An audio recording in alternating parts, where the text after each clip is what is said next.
Woman like y'all, shout out to the Most High for leading us into another Wednesday night Warriors Bible study class. All right. I hope everybody's been having a great week. All right. Having an enduring week, right? First off, I want to give a big shout out to the elect elders that's been pushing this truth for decades, motivating me to go hard for this truth, motivating me not to be slothful in this truth, being a great example to us younger, to the younger generation that's in Israel, man. All right, being a soldier for the Most High God, man. All right, I want to give a big shout out to the captains, to the Battle Axes captains, right? Captain Jerubbaal, Captain Benaniyah, Captain Yard, Shalom, Shalom, man. To my captains, man. All right, I want to give a shout out to obviously Yaakov down there in Battle Axes Memphis, doing this thing down there in Memphis, Tennessee. All right, we got brother Ray and brother Jonathan up there in Battle Axes, Minnesota, up there doing their thing, right? Who else? We got brother KJV out there somewhere driving trucks. Hey man, be safe out there, man. All right, brother Gabriel, yeah. All right, out here in the DFW Metroplex, him and his family. All right, all the Battle Axe congregation, man. All the Battle Axe congregation, all the soldiers that's out here doing their thing, man. All right, all the women that's out here holding it down for their households, man. All right, our women are a very important of the Israelite community, man. So I just want to give a shout out to all the Battle Axe women that's holding it down. Those that has husbands, reverencing their husbands, all right, being shamefaced, not being a damn nigga woman, man. All right, Shalom, Shalom. Who all we got on here? Shalom, Sister Janetta. Shalom, Officer Yaakov. Shalom, man. Basically, I just want to give a shout out to all camps, man. All right, all camps, all leaders out here, man. You got WFI, HOI, all right, IUIC, all right, all these camps, man. All right, because hey, overall we're all one body. Shalom, Sister Genesis. Shalom, Soldier Ezra up in here. All right, Shalom. So the name of this class is titled "Blacks, Hispanics, and Natives Have Power with God," man. This is just a class to this is a motivational class, man, because I want to motivate my people. Shalom, Shalom, brother Daoud. All right. I wanna motivate my people, man.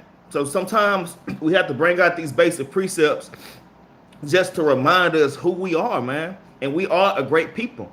And I know it's a lot of tough things going on right now in the world, just in our lives. All right, whether it be at work or whether it be at home, dealing with our children, dealing with our spouses, dealing with just other family members. All right, we're all going through these things, man. And I just wanted y'all to I just want to motivate y'all to keep y'all head up and understand who you are and who your God is, man. And why are you here? All right, and the purpose that you are here. All right. I'm gonna say the title one more time. Blacks, Hispanics, and Natives have power with God, man. We have power with the Most High God. No one else has the power with God, man. Y'all hold y'all head up out here, all right? Let's go ahead and get the first precept, man. We're gonna jump straight to this thing. Hey, I advise brothers and sisters to take notes, man. I know Captain Benaniyah used to always say that at the beginning of this class, man, take notes. Because I'm gonna go over a lot of accounts in the scriptures just to show how mighty we are as a people, man. We are a mighty people, and the Most High really do got our back. All right, y'all take notes. I'm gonna bring out a lot of milk precepts that y'all need, man. Basic precepts that you most definitely need. Oh, there go my brother Gabriel, y'all. Shalom, Shalom out there in South Lake, man. Like Officer Yaakov on Tuesday morning, he gotta have his coffee. I gotta have mine before class. Don't have to do it. I just like to do it. All right, first precept, First Maccabees chapter 13, and we're gonna start at verse 1. First Maccabees chapter 13 and verse 1. Now, when Simon heard that Tryphon had gathered together a great host to invade the land of Judah and destroy it, and saw that the people was in great trembling and fear, he went up to Jerusalem and gathered the people together, man. All right, us seeing Tryphon. All right, this Greek general was about to attack us, right? And That's what I'm saying. The reason I brought this out, like I say, this is a class to uplift our brothers and sisters, man. I don't want y'all to be fearful out here in this world. I don't want y'all to be fearful out here because you're wearing your fringes, man. All right? I don't want you to be fearful for when these demons and these spirits start attacking you. You're just like, I don't know what to do. And y'all should know what to do. And that's to revert back to these scriptures. So that's why I'm bringing this out. All right? It says, was in great trembling and fear. He went up to Jerusalem and gathered the people together and gave them exhortation, saying, ye yourselves know what great things I and my brethren and my father's house have done for the laws and the sanctuary, the battles also, and troubles which we have seen, man. All right. So, like I say, I just want to give y'all exhortation, man. Just like Simon is doing for his people right now, man. All right, his people was down, kind of down bad at this time. All right, the troubles of this world started to take the congregation down. All of these damn boisterous winds and damn typhoons start to beat against the shore, man. All right, but you have to stand on a stable foundation in this truth. All right, so Simon ultimately he went back to the scriptures. All right, he went back to the scriptures.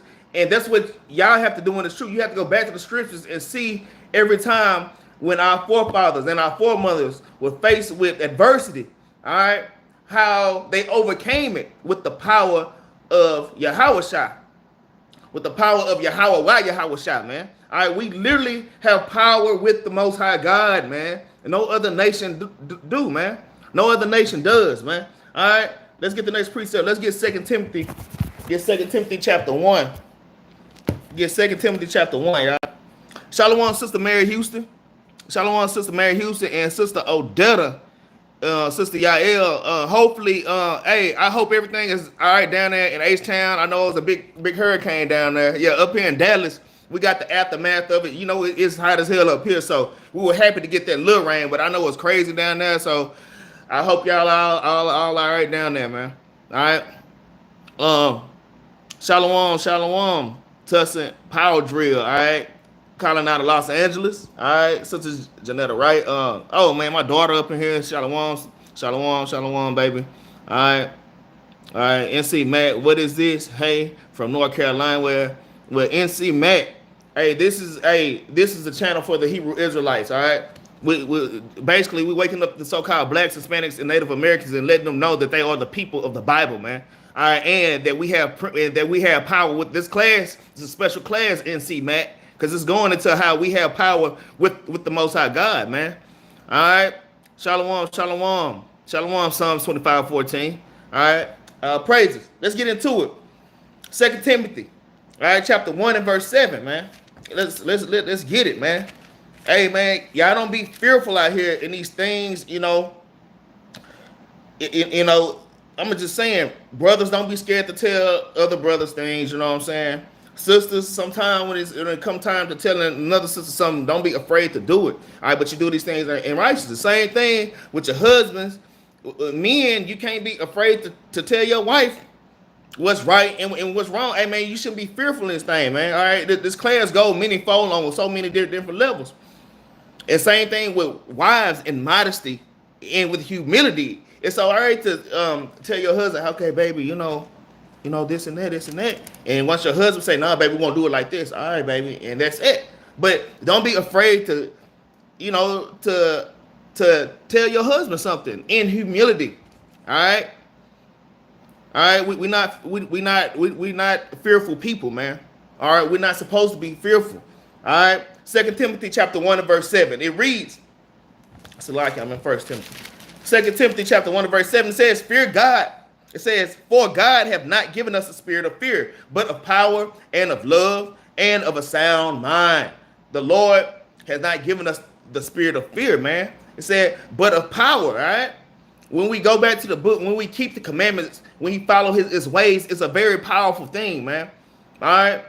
Like this crazy ass job that I'm at. I know, hey, I got work storage for days. It's amazing how the Most High God got me, and I know he don't want me to leave this place or to run away from this place, to leave this place. He has me here for a reason. He has me at this place to build me up. We've been through all kind of BS at this place, man. And it's amazing how by me behaving myself wisely like David, according to the scriptures, putting my flesh and my feelings to the side, how he made my enemies bow down to me at this damn job, man. I get away with stuff most people don't get away, especially being a so-called Negro, man. All right? Hey, don't be fearful, man. We have a powerful God, man. For God have not given us the spirit of fear, but of power and of love and of a sound mind. Of a sound mind, man. We not always worried about what's gonna happen, man. You know, just bugging out all the times about when the damn bills are gonna be paid, man. Just make sure y'all doing the best that you can do, and when the Most High open a door for you to reach out for the money to get that bill, you have to take that door, because faith without works is dead, man. But don't bug out over things that's out of your control, man. You have to have a sound mind. All right, shalom, Soldier Don, Donovan up here, our praises. All right. Let's get the next precept though. Let's get Romans chapter 8 and verse 15, man. All right, y'all make sure y'all take notes, especially toward the middle of the class, because these are basic precepts that y'all need to know who y'all are and how powerful we are as a people, man. I feel like I'm forgetting a precept, but I'm not. Romans chapter 8 and verse 15, it reads, "For ye have not received the spirit of bondage again to fear, but ye have received the spirit of adoption, whereby we cry, Abba, our Father," man.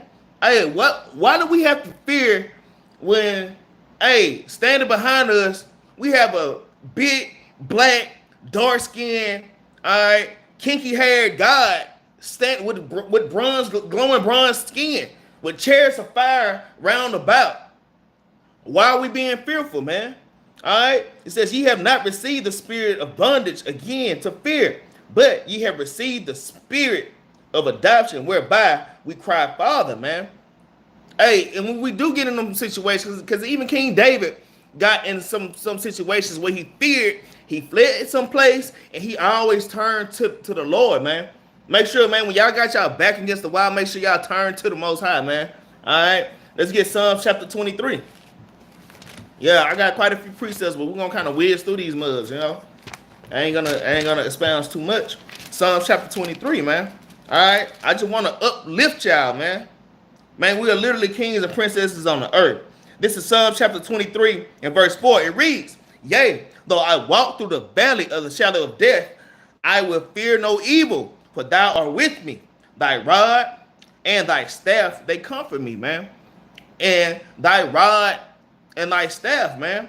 All right, that rod and that staff, that actually goes into this Bible. That actually goes into this word, because this word ultimately is Yahushua, Christ, because he's our shepherd.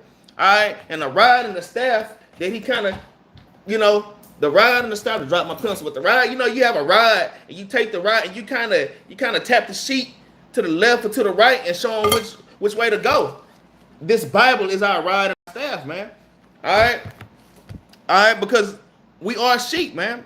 We have to stay with our shepherd, man. There's no need to fear. Now, if you one of them sheep that go off by themselves, all right, that's why it's important for Israelites to be with a congregation. All right, and so many people they be with a congregation, and they say, hey, I don't need a congregation. They go out, and within a year or two, they all the way out of the truth. When you're out there by yourself, the wolves devour you, man. Right? So let me pick my pencil up. I done threw it on the floor. All right. So, we have to stay within, man. All right. It says, "Yea, though I walk through the valley of shadow of death, I will fear no evil, for thou art with me. Thy rod and thy staff, they comfort me," man. Hey, these scriptures are your comforter, man. A lot of people don't put trust or don't have real faith. They may know the precept of faith. You can know the precept of faith all day long, but until you actually start doing what's in the scriptures, all right, man, your faith is null and void, man. All right, faith is an action word, man. You have to literally trust in the Lord, man. When all hell breaking loose, go to the scriptures and act out the things that our forefathers and our foremothers were acting out, man. Don't just sit there and read it. Just because you read something, that don't mean that some people think, okay, I read something, so God put me on this level now that I read it. No, It's about reading it and comprehending it, and not only comprehending it, but doing those things. All right. You have to observe and to do the things that's in the scriptures, man. There's no need to fear out here in this damn world, man. Hey, and it's a lot of stuff that's commanded, man. We're gonna go pretty deep in this class, man. It's a lot of things that's coming, man. All right, but let's get 1 John chapter 4, man. Let's get 1 John. Let's get 1 John, Slakia chapter 4, and we're gonna start at verse 18.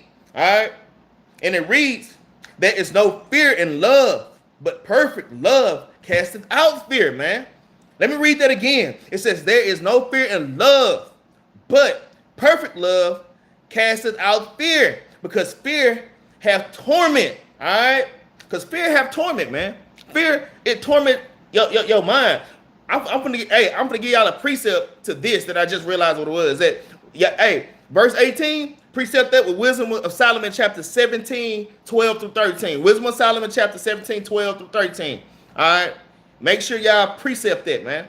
All right, it says there is no fear in love, and what is love? 1 John 5 and 3, keeping the commandments, man.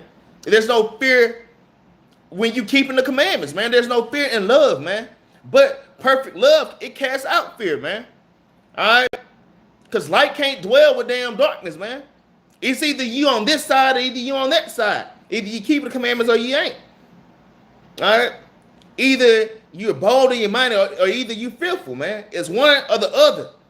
All right, that's what they're saying. All right, I'm gonna read verse 19. It says, "We love him because he first loved us," man. All right, so it ain't like that we did something for the Most High God, man. Like the Most High God chose us. We finna get them precepts. The chosen, showing that we're the chosen, the anointed, the servants, we're the elect. We're gonna get all these precepts. Y'all make sure that y'all are writing these precepts down. Like these are important. Some of these precepts, they're very important. All right, Sister Mary Houston, does a lot of damage to the neighbors. Okay, point who don't have damage.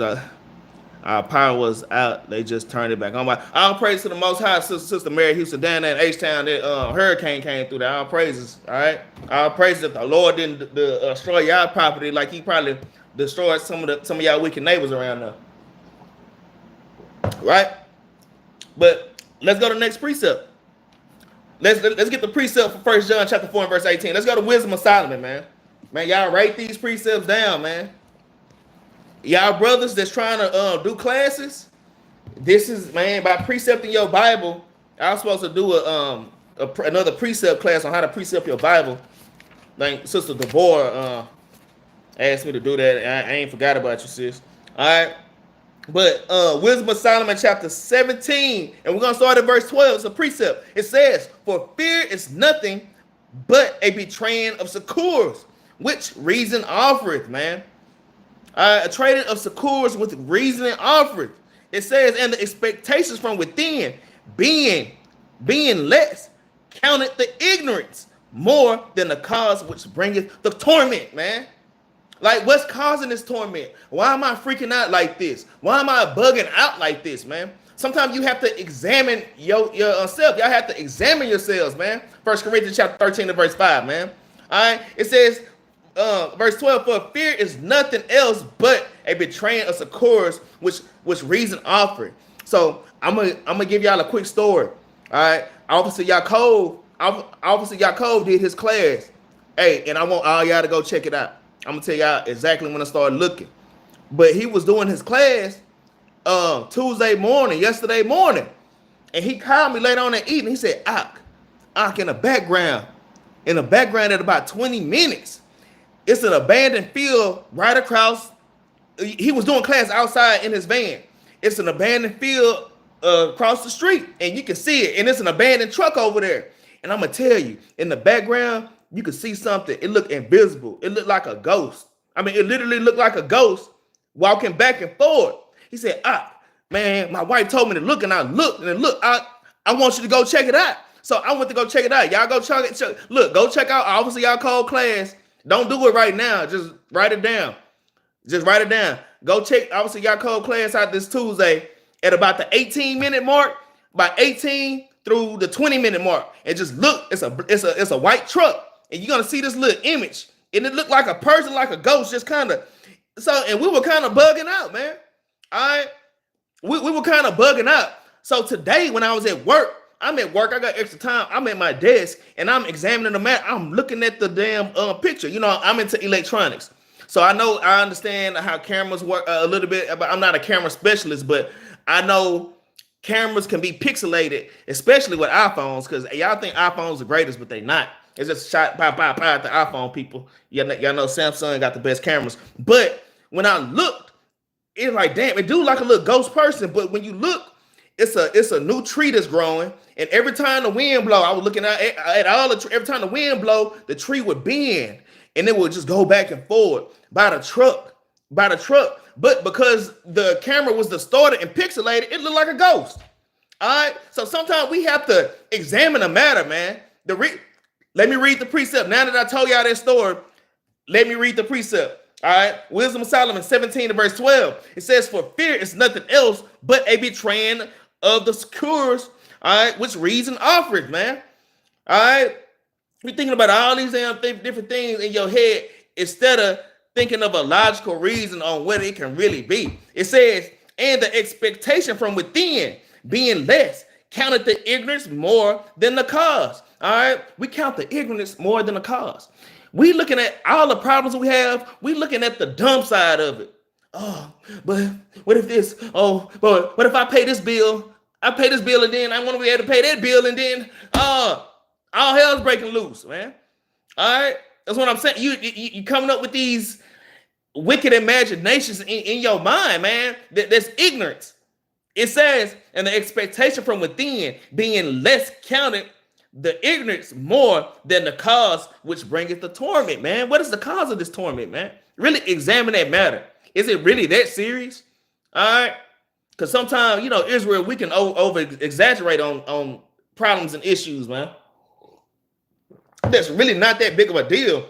That's why the class is titled Blacks and Hispanics and Native America. Man, we have power with the Most High God, literally. And I'm finna bring out the precepts. And I'm finna show y'all what kind of power we have, man. The white man don't have the power that we have, man.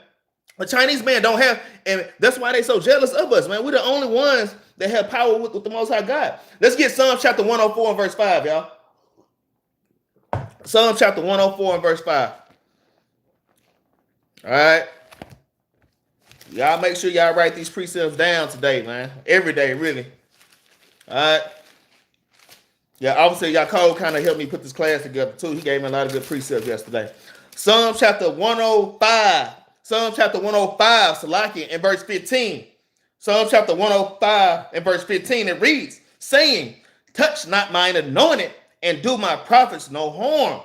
All right. Moreover, he called for a famine upon the land, and he break the whole staff of bread. All right. But verse 15 is the point. All right. It says, saying, "Touch not mine anointed, and do my prophets harm." So y'all have to ask, who are the anointed of the Most High God, man? All right. The Lord say, "Touch not my anointed." I'm gonna tell y'all, I got some racist ass damn people in my damn job. I'm gonna tell you, they didn't lie on me. Damn, I done got called in the office for stealing. I keep getting, for some reason, I keep getting caught stealing.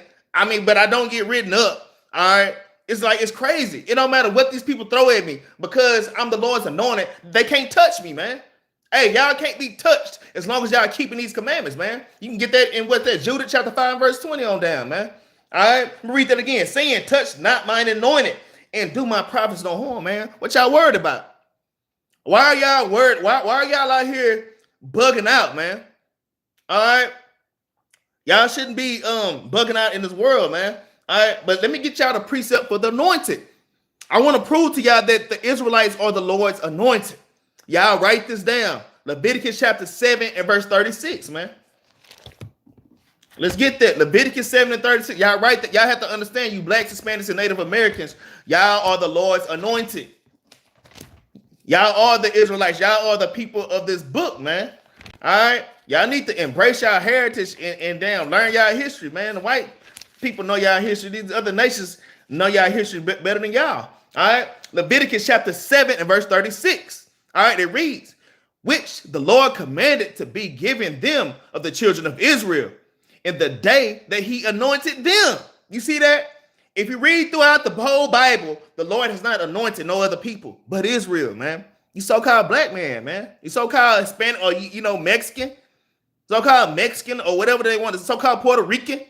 All right. So-called Jamaican. All right. All these different bywords that they gave us, man. And we all the same people, man. All right. It says, which Leviticus chapter 7 verse 36, which the Lord commanded to be given them of the children of Israel in the day that he anointed them by a statute forever through their generations. So even right now, it says through their statutes forever and through their generations. The Israelites were still being generated, man. Shalom, sister Bossing Up. Shalom, brother Jose. All right. Oh, Shalom, brother Lamar Ben. All right, sister Bossing Up. Who else up in here? Shalom. Yeah, I had missed y'all, man. All right, so we are the Lord's anointed, man. Don't forget that. Write that down, Leviticus. All right, chapter 7, verse 36. That should make you feel good, man. Y'all are not regular people, man.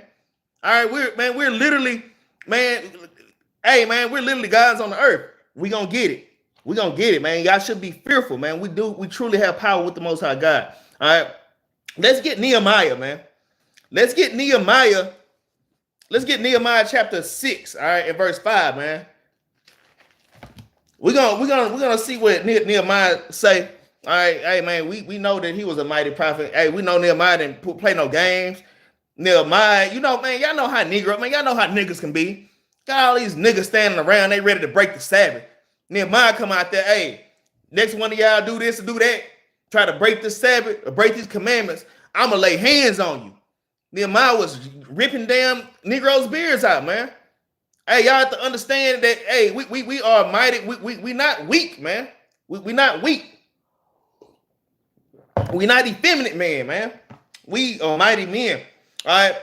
Nehemiah chapter 6. And we're going to start at verse 5, man. We're going to go ahead and read a few paragraphs. It says, then Sanballat, his servant, unto me, Salakia, then sent Sanballat, his servant, unto me in like manner the 5th time with an open letter in his hand, wherein was written, it was reported among the heathen that Gashum said, it that thou and the Jews think to rebel, for which cause they build us the wall, that thou mayest be king, that thou mayest be their king, according to these words. And you see the slander. You see the slander. We just minding our business, building up our walls, and they have a problem with us building up our walls. All right, we getting together, we're learning our damn heritage again. We're building up the damn breaches. We're building up our walls, spiritual walls, even to this day. And the heathen got a problem with it, man. Hey, it's some things coming, y'all, but don't be fearful, man. We got the Most High behind us, man. But the same thing y'all see here is what they doing now, man. It's the same thing what they doing now. Y'all have to understand that. So they're gonna start all these false flags. I want to watch this brother motivated me today. All right, all these false flags coming around, man. All right, after a while, they're gonna start saying that we bomb stuff. Oh, they're trying to do this. Oh, they're racist, and this and that. All right. Anyways, let me keep reading. All right, it says, and thou hast also appointed prophets to preach of thee at Jerusalem, saying, there is a king in Judah. And now shall it be reported to the king according to these words. Come now, therefore, and let us take counsel together. And that's what the heathen do. They always take crafty counsel together.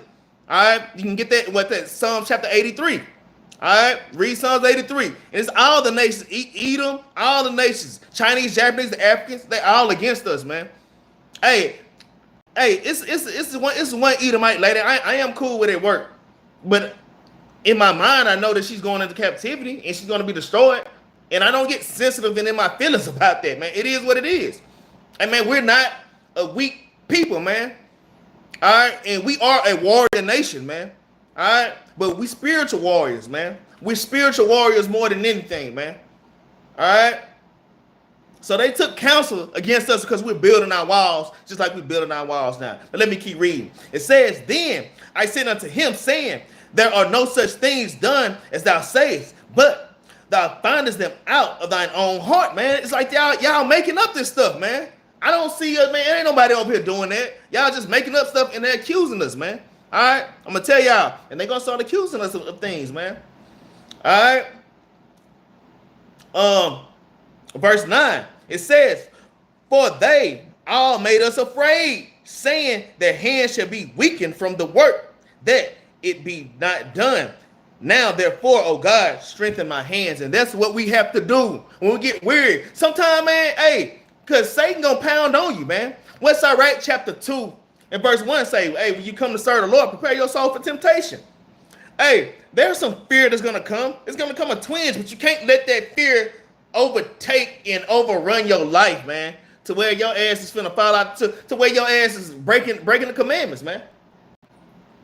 All right, to where you breaking the commandments, right? So let's keep reading.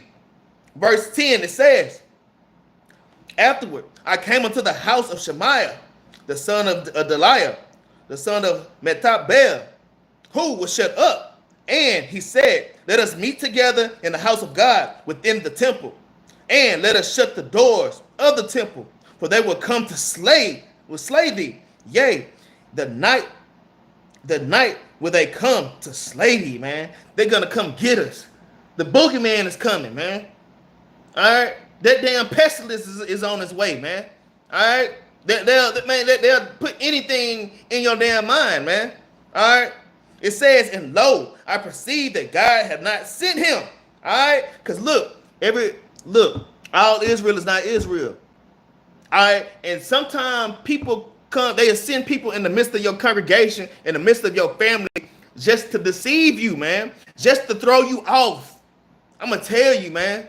I'm gonna tell you, hey, that's Satan's job, is to throw you off spiritually, man. And you shouldn't fear that. Hey, when you chilling, you've been keeping the commandments to the best of your ability. You might have some slips and stumbles here, but you get right back up and you keep chucking, man. And you're doing your thing. All of a sudden, all hell is breaking loose. All of a sudden, it's a demon literally attacking you, man. Literally. All right? And now your damn heart kind of damn beating fast. Man, calm down, man. Calm down and regroup, man. You have to understand, this is spiritual. This is spiritual warfare, man. We're going to get that precept a little bit later. All right? Verse 11, it says, and I said, should a man as I flee? You hear what Nehemiah said? Hey, we got to stop running and we got to stand up and fight, man. We got to stand up and fight, because we have to understand, man, so-called blacks, Hispanics, and Native Americans, man, we got the most powerful being in creation behind us, man. All right. We have Yahweh Shai behind us, man, and the multitude of the host of heaven, man. All right.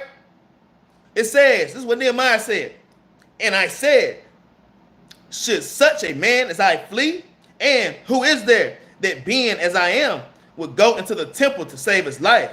I would not go in. All right.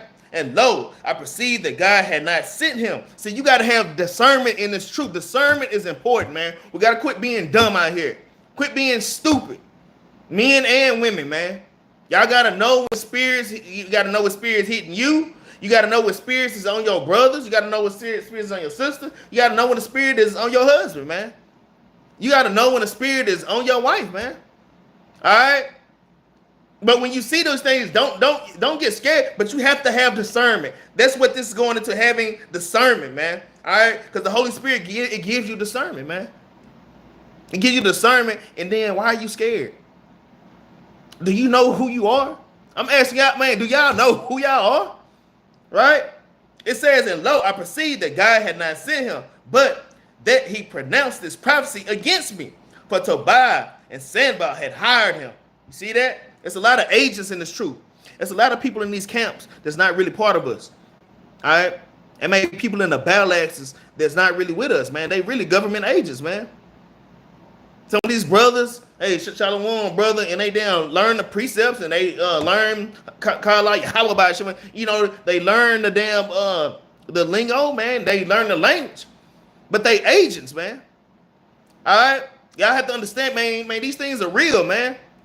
Hey, this truth is not for the faint-hearted, man. Hey, like Ice Cube said, me and Yaakov was saying this yesterday. Hey, if you're scared, go to church, man. I used to hate that damn song.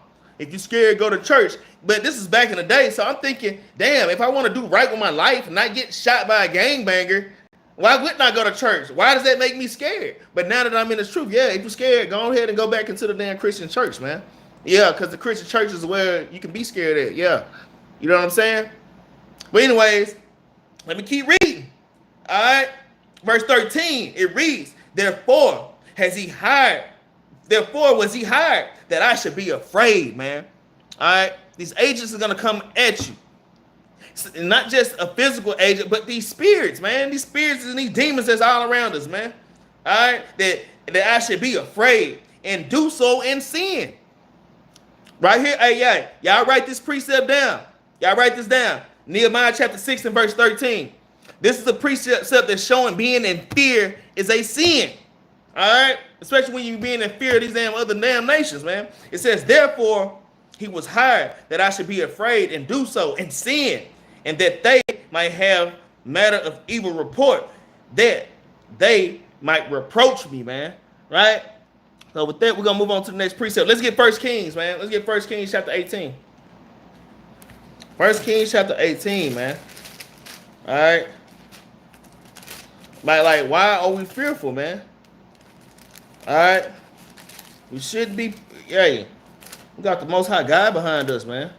All right. We got to stop thinking damn carnally and start thinking in the spirit. 1 Kings chapter 18, and we're going to start at verse 21. All right. It reads, and Elijah came unto all the people and said, how long have ye between two opinions? If the Lord be God, it says, if the Lord be God, follow him. But if Baal, then follow him. And the people answered him not a word, man. So either you're going to be damn fearful, or you're going to serve Satan, or either you're going to trust in the Most High God. It's one or the other. There's a lot of people in this truth. It's like, damn, you say you have faith, but your actions show that you don't have faith. The precept, I'm going to tell y'all the precept. Write this down. Precept for 1 Kings chapter 18 and verse 21 is Revelation chapter 3 and verse 16. Revelation 3 and 16 is a precept for that, man. All right, either you hot or either you cold, man. Either you trust in the Lord or either you don't, man. All right, next precept we're going to get, though, is Deuteronomy chapter 20. All right, Deuteronomy chapter 20, and we're going to start at verse 8. All right, and it reads, and the officer shall speak further. Let me see if I want to start there. Yeah, 20 and 8. It says, and the officer shall speak further unto the people, and they shall say, what man is there that is fearful and faint-hearted?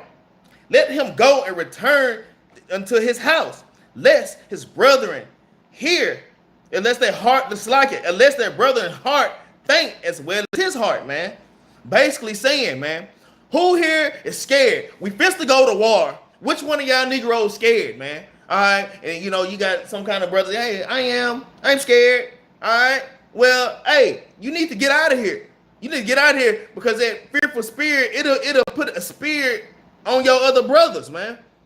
That fearful spirit it'll put a spirit on you, man. I'm gonna tell a quick story.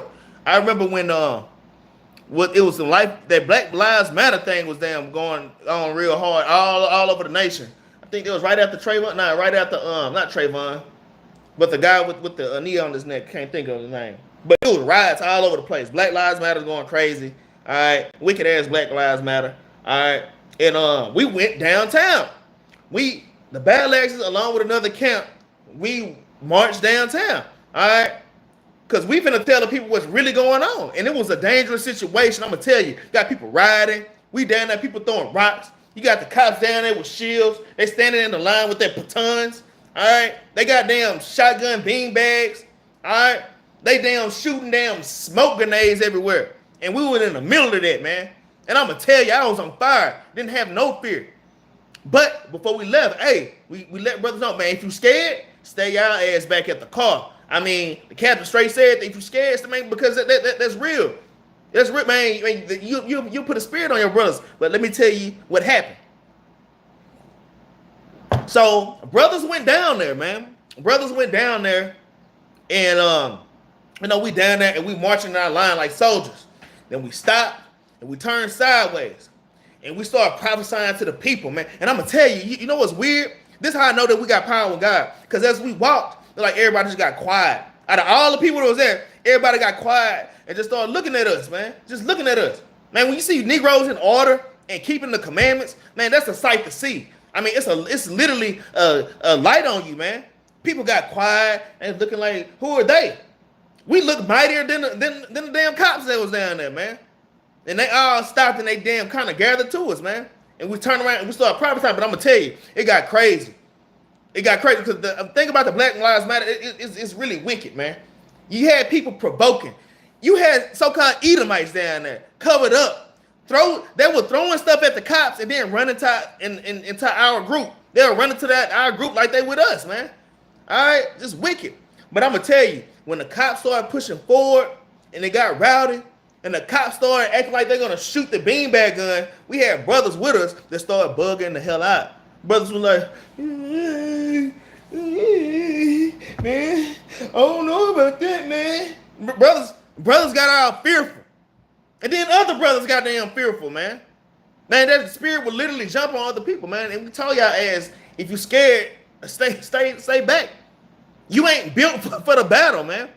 But let me tell you what happened. We stood our damn ground. And every time, look, this is the cops, this is us. Every time we move forward, the cops move back.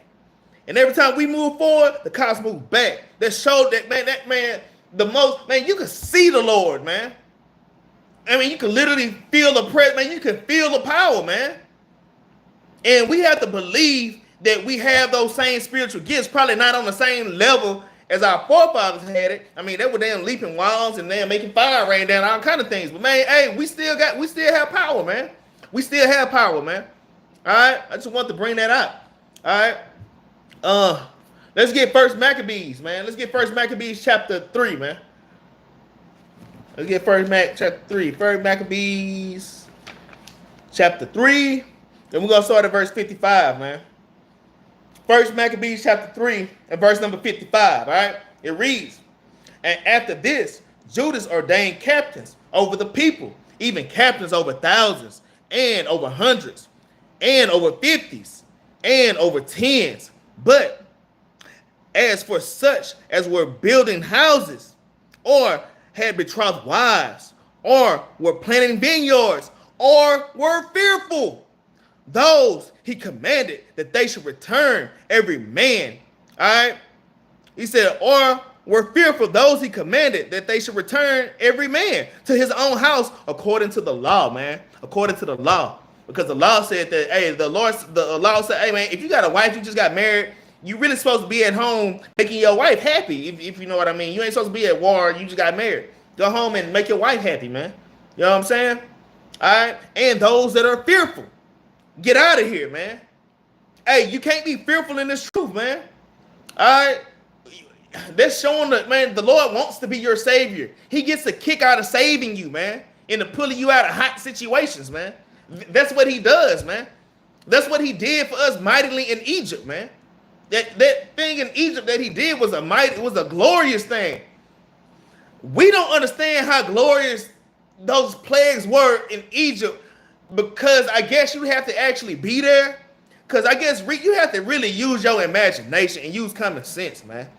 All right?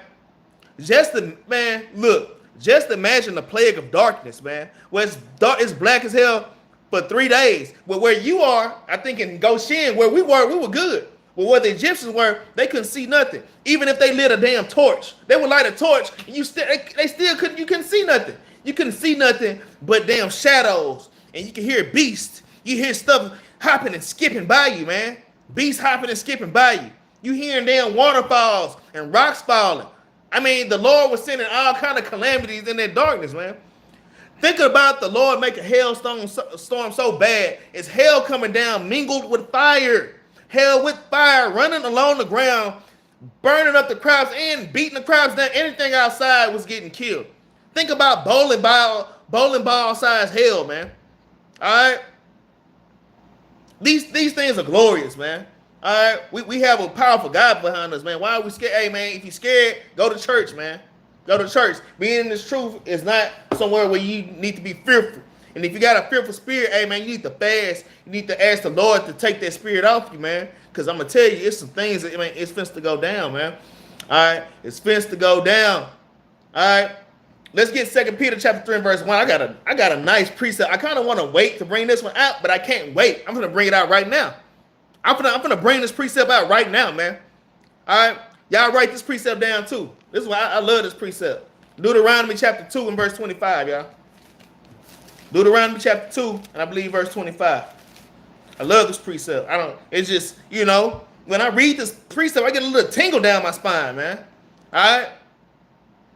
All right, it says, Deuteronomy chapter 2 and verse 25, this day will I begin to put the dread of thee and the fear of thee upon the nations that are under the whole heaven. All right? Who shall hear the report of thee and shall tremble and be in anguish because of thee, because of you, man. You so-called blacks, Hispanics, and Native Americans. The Lord said today, and that means right now. All right? The Lord said, I will begin to put the dread of thee and the fear of thee upon the heathen, man. They see us out here on these corners teaching, man. Yeah, you can't miss the Israelites. All right? We got our sisters out here. Sisters, don't think that y'all not being seen walking around with them damn fringes on. The people might not say nothing, but they know what that means, man. It's a great way, and it's a great and a wonderful thing when they seeing it, man. We walking around in damn droves now, man. Every now and then you just see, man, I'm going to tell you, every time I see a brother or a sister with fringes on, it hit me in the eyes like lightning. You know what I'm saying? It do something to me, man. It does something to me. And if it do something to us, when we see other brothers and sisters out here in the world with fringes on, imagine what it's doing to these heathen, man. It brings fear and dread upon them. The Lord designed it to be like that. So why are you fearful, man? What are you afraid of, man? Yeah, we under oppression of Esau's damn doctrines and his philosophy and his damn bills and his damn car notes, you know, damn electric bill and his damn school systems and all this, you know, all this madness that Esau got set up for us, man. But you have to understand, man, the Lord is in control of all that, man. But let's move to the next precept, though. Let's move on. Let's get 2 Peter chapter 3 and verse 1, man. Let's get 2 Peter 3 and 1. Yep. 2 Peter chapter 3. All right. I'm going to start at verse 1. It says, this second epistle, beloved, I now write unto you in both which I stir up your pure minds by the way of remembrance. I'm bringing out this class to stir y'all minds up, man. Because sometimes, like, you know, you might have a cup of Kool-Aid or just something. You might have a cup of tea, all right? And the cup might have been, you poured the tea earlier, but later on in the day, all of the sweetener and the good stuff is sitting at the bottom. You can tell because the top of the glass is light brown and the bottom of it is dark brown. So you gotta get a damn spoon. You gotta stir it up, man. You gotta stir it up to get it back right, man. And that's the same way that these scriptures it should be to your spirit. Because sometimes your spirit can be down, but you gotta, man, hey man, you gotta open this book and you gotta stir your damn spirit back up, man. That's why I'm bringing this class out, man. Hey, I know, man, we going through some stuff. I'm gonna tell y'all, the affliction part of this class, it ain't came up yet, but it's coming soon, man. The affliction part of the class is coming up within the next 30 minutes. So y'all just hang in there, man. All right, but yeah, I'm gonna read that again. 2 Peter chapter 3 and verse 1. It says, this second epistle, beloved, I now write unto you in both which I stirred up your pure minds by way of remembrance. So we have to remember the accounts of our forefathers in this book. We have to remember the commandments. We have to remember the accounts of King David and how he behaved himself wisely through the afflictions, man. It ain't like somebody out here damn chunking spears at us every day. David literally had a damn army chasing him, man. And every time the king got in front of the king, he damn throwing spears at him, man. But Esau, he do that. He'll shake your hand, and then Esau at work, he'll shake your hand. Yeah, man. And then he'll go in the office and snitch on and tell on you and give an evil report, man. That's the same thing as throwing a spear. But you got to behave yourself wisely. And don't let that shake you. That's all spiritual warfare. The Lord want to see how you handle it, man. All right. But anyways, let's get the next precept. Let's get Sirach chapter 2 and verse 10, man. Let's get Sirach chapter 2 and verse 10, man. All right. This is the book of Sirach chapter 2 and verse 10. It says, look at the generations of old, All right, look at Abraham, look at Isaac, look at Jacob, look at Deborah. All right, look at Susanna, look at Judith, man. All right, look at our foremothers and look at Samuel, man. Look at Nehemiah, man. Look at Isaiah, Jeremiah. All our forefathers goes on and on, man. Look at Job. Look at Yahushua himself, man. All right. It says, look at the generations of old and see, did ever any trust in the Lord and was confounded, man? Who trusted in him, truly trusted in the Lord and had the faith and was confounded? All right. Like when Abraham bound up Isaac, man, for the sacrifice, man. All right. Abraham trusted in the Lord, man, with his own son. He was going to slay his son, man, for sacrifice. All right. And hey, Abraham had great faith, man. I'm just saying, y'all got to put y'all faith on another level, man. I'm gonna tell you, and I'm gonna tell y'all, because in this truth, you should, instead of me growing in faith, me and Captain Jerubbaal talked about this. The more you grow in faith, man, the Lord gonna start sending more problems. We say, oh yeah, your damn faith like that in me. The Lord like, oh yeah, your faith like that. He gonna send something. He gonna just demon. Hey, y'all ever been watching them damn scary movies? Y'all watch some scary movies in this dark, and you know, he got the white Edomite. She kind of walking through the dark house, and they got the movie, and they got the music, like the violence is going. She walking through the dark house, then all of a sudden, damn Chucky jump out. Ah! All right. That's literally how Satan works, man. All of a sudden, it's a spirit on your ass, man. All of a sudden, you got a damn Hamite standing over you, telling me, hey, come with me, let's go to HR. All of a sudden. You gotta understand, these are spirits, man. All hell just be breaking loose, man. And this could be with your children, with anything, man. It could be anything. Like, we have to increase our faith in these last days, man, and not bug out. All right. Verse 10, look at the generation of old and see, did ever any trust in the Lord and was confounded? Or did any abide in the spirit and was forsaken? Or whom did he ever despise that called upon him? All right. Verse 12, I'm going to skip down to 12. It says, woe be to the fearful hearts and faint-handed. All right. You can't be fearful-hearted and faint-handed in this damn truth, man. All right. And the sinner that goeth two ways, man. All right. That's another precept for Revelation chapter 3 in verse 18, man. That's another one. All right. All right. It says, woe be to the fearful hearts, all right, and faint hands, weak hands, man. All right, I don't know if I'm gonna do it. Man, if the Lord is directing you to do something, do it, man. Don't be faint-handed, all right? All right. It says, woe unto him that is faint-hearted, for he believeth not, man. Therefore shall he not be defended, man. The Lord won't defend, man. When you acting scared, the Lord won't defend you because you showing him that you don't really trust in him. I'm gonna tell y'all, man, just like a child, especially when they start to get a certain age, hit about 11, 12, and they think they know stuff, all right? And you telling your child to do something, you like, come on, son, or come on, daughter, I got you. Trust me. I'm like, I don't know about you. I don't know, man. If I jump, are you gonna really? You can't catch me. That your arms aren't strong enough to catch me. That's how the Lord feels, man. When you being fearful and faint-hearted, all right, and not having real faith, man. You gotta keep these things in mind, man. But let's get the next precept though. Let's get Genesis chapter 32, man. Let's get Genesis chapter 32.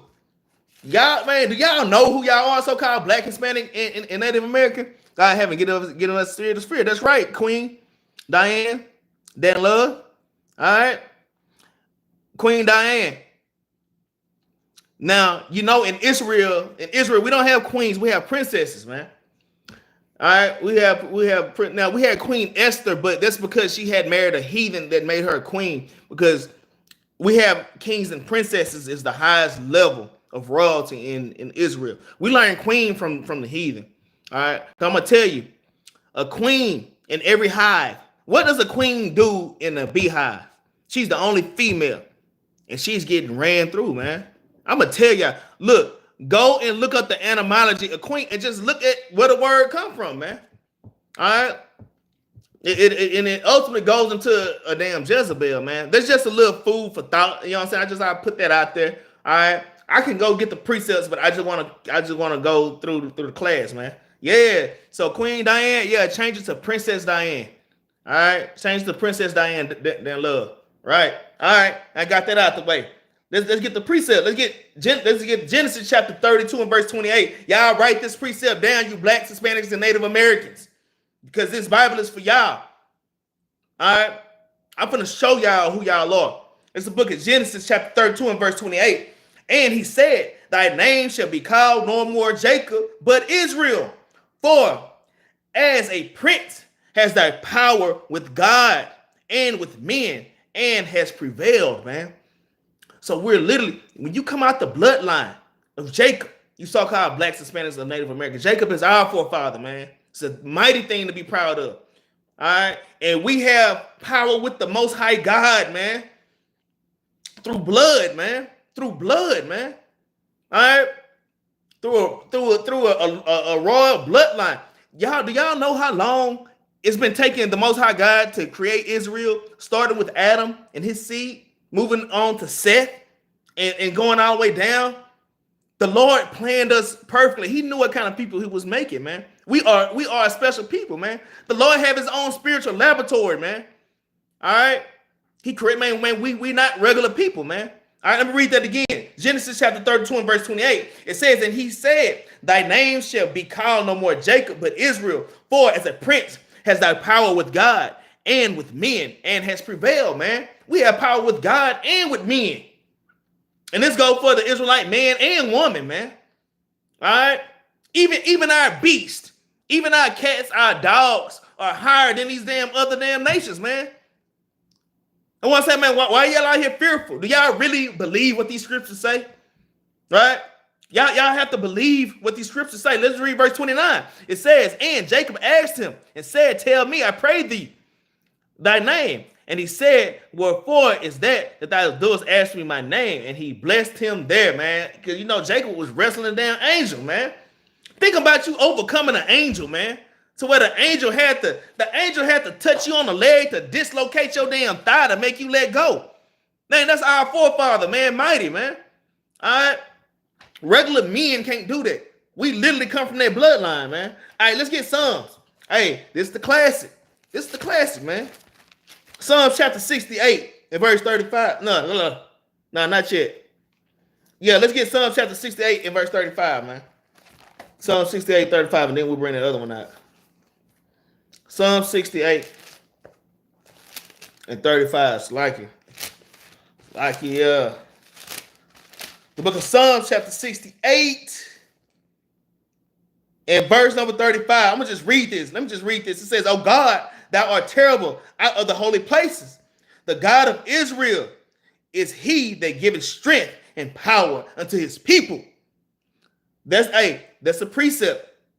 That's a precept for Genesis chapter 32 and verse 28. Write that down. Psalm chapter 68, all right, and verse 35, man. Psalm chapter 68 and verse 35 is the precept, all right, for Genesis 32 and 28, man. All right, it says, oh God, thou art terrible, and our God is terrible, man. And if our God is terrible, we terrible, man. All right. Oh God, thou art terrible out of thy holy places. The God of Israel is he that giveth strength and power unto his people. Our God is what gives us strength and our power, man, through keeping his commandments. So make sure that we keeping his commandments. Blessed be God, man. Blessed be Yahweh by Shimon Mashiach, woman like y'all was shot, man. Blessed be God, man. All right. Let's get Psalm chapter 34 and verse 7. All right. Psalm chapter 34. Psalm chapter 34 and verse 7.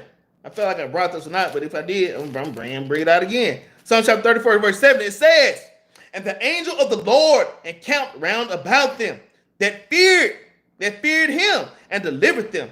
Let me read that again. Let me read verse 6. It says, this poor man cried, because we are the poor of the house of Israel, man. All right, we are the poor right now, man. It says, this poor man cried, and the Lord heard him and saved him out of his trouble, man. All right. The Lord saved us out of our trouble, man. All right. It said, what you asking, brother Lamar? That I don't know if you're talking to somebody else on there, but that precept was Genesis chapter 32 and verse 28. That was that precept. Let me read verse. Let me try to get to this other precept real quick. Damn. Let me try to find this precept real quick, y'all. So like it. Shoot. Oh. Damn. All right, let me keep moving. Let me read it again. Psalm chapter 34 and verse 6. This poor man cried, and the Lord heard him and saved him out of his troubles. The angel of the Lord encamped round about them that feared him and delivered them. All right. So when you fear the Lord, why are you fearing this world? The Lord don't want you to fear this world. The Lord wants you to fear him. He don't want you to fear the things in this world. He don't want you to fear the so-called white man and his damn philosophies, in his damn the American government. All right. The Lord don't want you to fear that, man. Hey, somebody give me the precept for the poor. What's the precept for the poor? What's that? Is that Isaiah 42 and 13 or something like that? Hey, somebody get the precept for the poor real quick. All right. Lacan, man. All right. The Lord encamped round about them that fear him. So if you fear the Lord and you're keeping his commandments, hey, don't worry. You got angels all around you. Let's get an example. Oh, all praises, Brother Fred. Isaiah 14 and verse 32. Isaiah 14 and 30. Yeah, all praises, Fred and Brother and Soldier Dunn. Thank y'all, man. So y'all write that precept down. Isaiah 14 and verse 32. We are the poor of his, Israel is the poor of his people. When you see the poor in the book, it's talking about the Israelites. It's not talking about the damn Chinese man that's damn sitting on the damn back porch. All right. Sitting Indian style with damn dirty feet and a damn straw in his damn mouth, man. And one of them big ass Kung Lao hats, man. That's not what the Lord is talking about, man. He's talking about the poor. He's talking about the poor of his people, Israel. All right. Y'all write that precept down. Isaiah 14 and verse 32. I'll praise Officer Yaakov. All right. Yeah. Next precept. Y'all write that one down. For real. All right. Let's get the next precept, man. Okay, let me read this again. Psalms 34 and 7. The angel of the Lord encampeth round about them that fear him and delivered them. Let's get 2 Kings, man. Let's get 2 Kings chapter 6. And we're going to show y'all that this is true, man. This is true.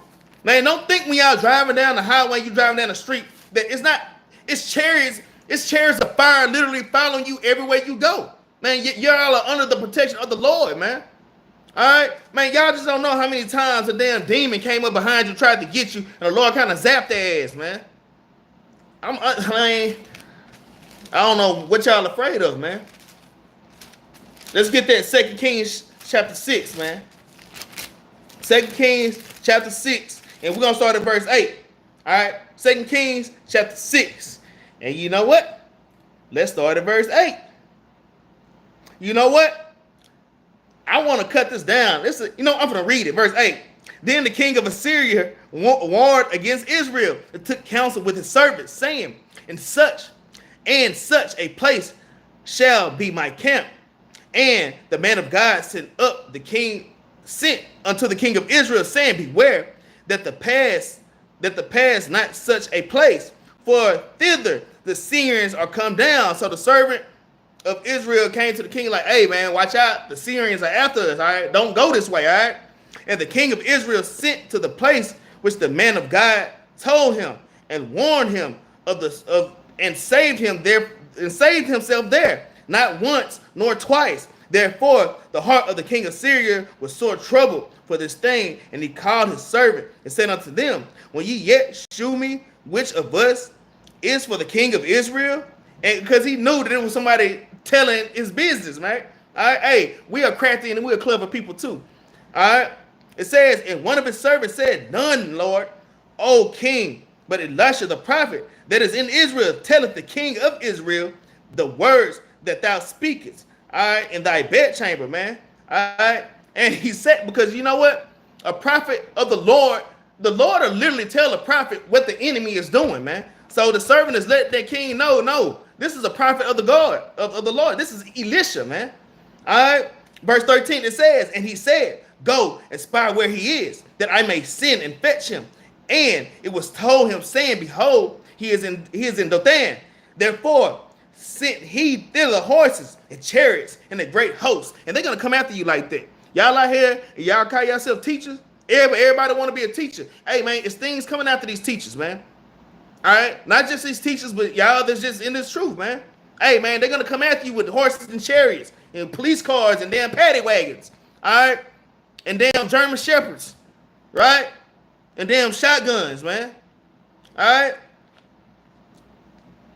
It says, verse 14, therefore sent he thither horses and chariots and a great host, and they came by night and compassed the city round about. So they came and they circled Israel, man. I mean, where they circled where we were, round about. Right now we're in the shadow, the valley of the shadow of death. Man, we're circled by darkness daily, man. All right, daily, man. Our enemies always, they all around us. All right, but let me keep reading anyways.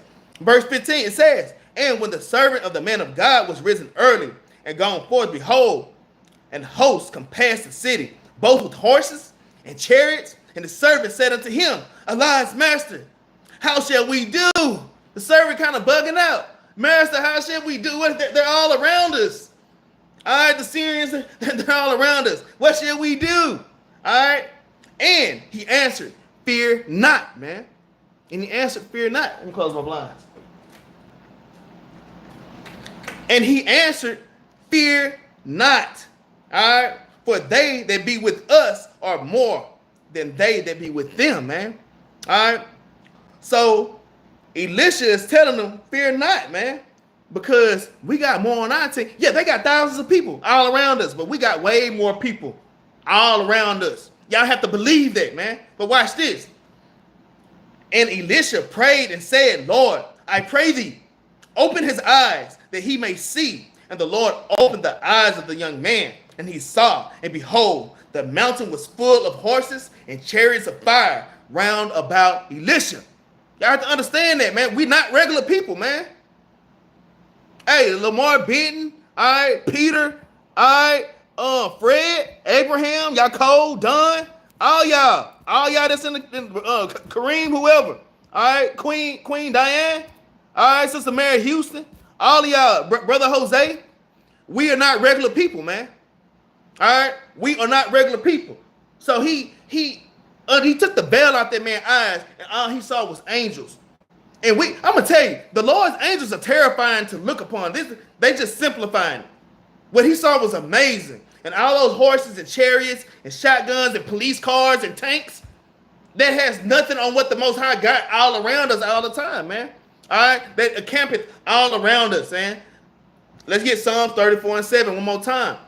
That's why I brought out Psalm 34:7. So you can use this as a precept for Psalm 34:7. For Psalm 34:7, precept that with 2 Kings chapter 6 and verse 16 and 17, man. And I should write it. Yeah, let me write that right there too. Let me see. Psalms, because I ain't got that written in my Bible. Man, y'all don't be scared to write it in your Bible, man. All right? Yeah, let's get the next precept, though. Let's get the next precept. All right, let's get Psalms 82 and verse 6. This is a classic right here, man. The hell are y'all fearful for, man? That's why I had to stir up y'all minds with these scriptures, man. No matter what you're going through, man. Whether you're going through it with your children, or you're going through it with your spouse, man. All right, the damn bills due, man. Set your mind right and make sure that you're keeping the commandments first of all, and then turn to the Lord, man. Turn to the Lord, man. All right. I'm gonna tell you, the Lord been making me stay on top of my damn stuff, like man. He been on me. All right. Every time I get a little comfortable, I tell you, every time I get a little comfortable, a damn demon jump out. Demon jump out, and I'm like, oh, let me read. Okay, let me read. They stand there. I gotta read, man. I gotta read and give supplication to the Lord, man. All right. Let's get Psalms 82 and 6. It's a classic, man. All right. Let me read verse 5. It says, they know not, neither will they understand. They walk on in darkness.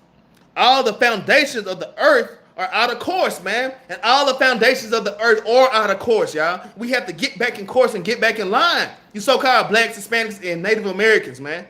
All right, you have to get back in order.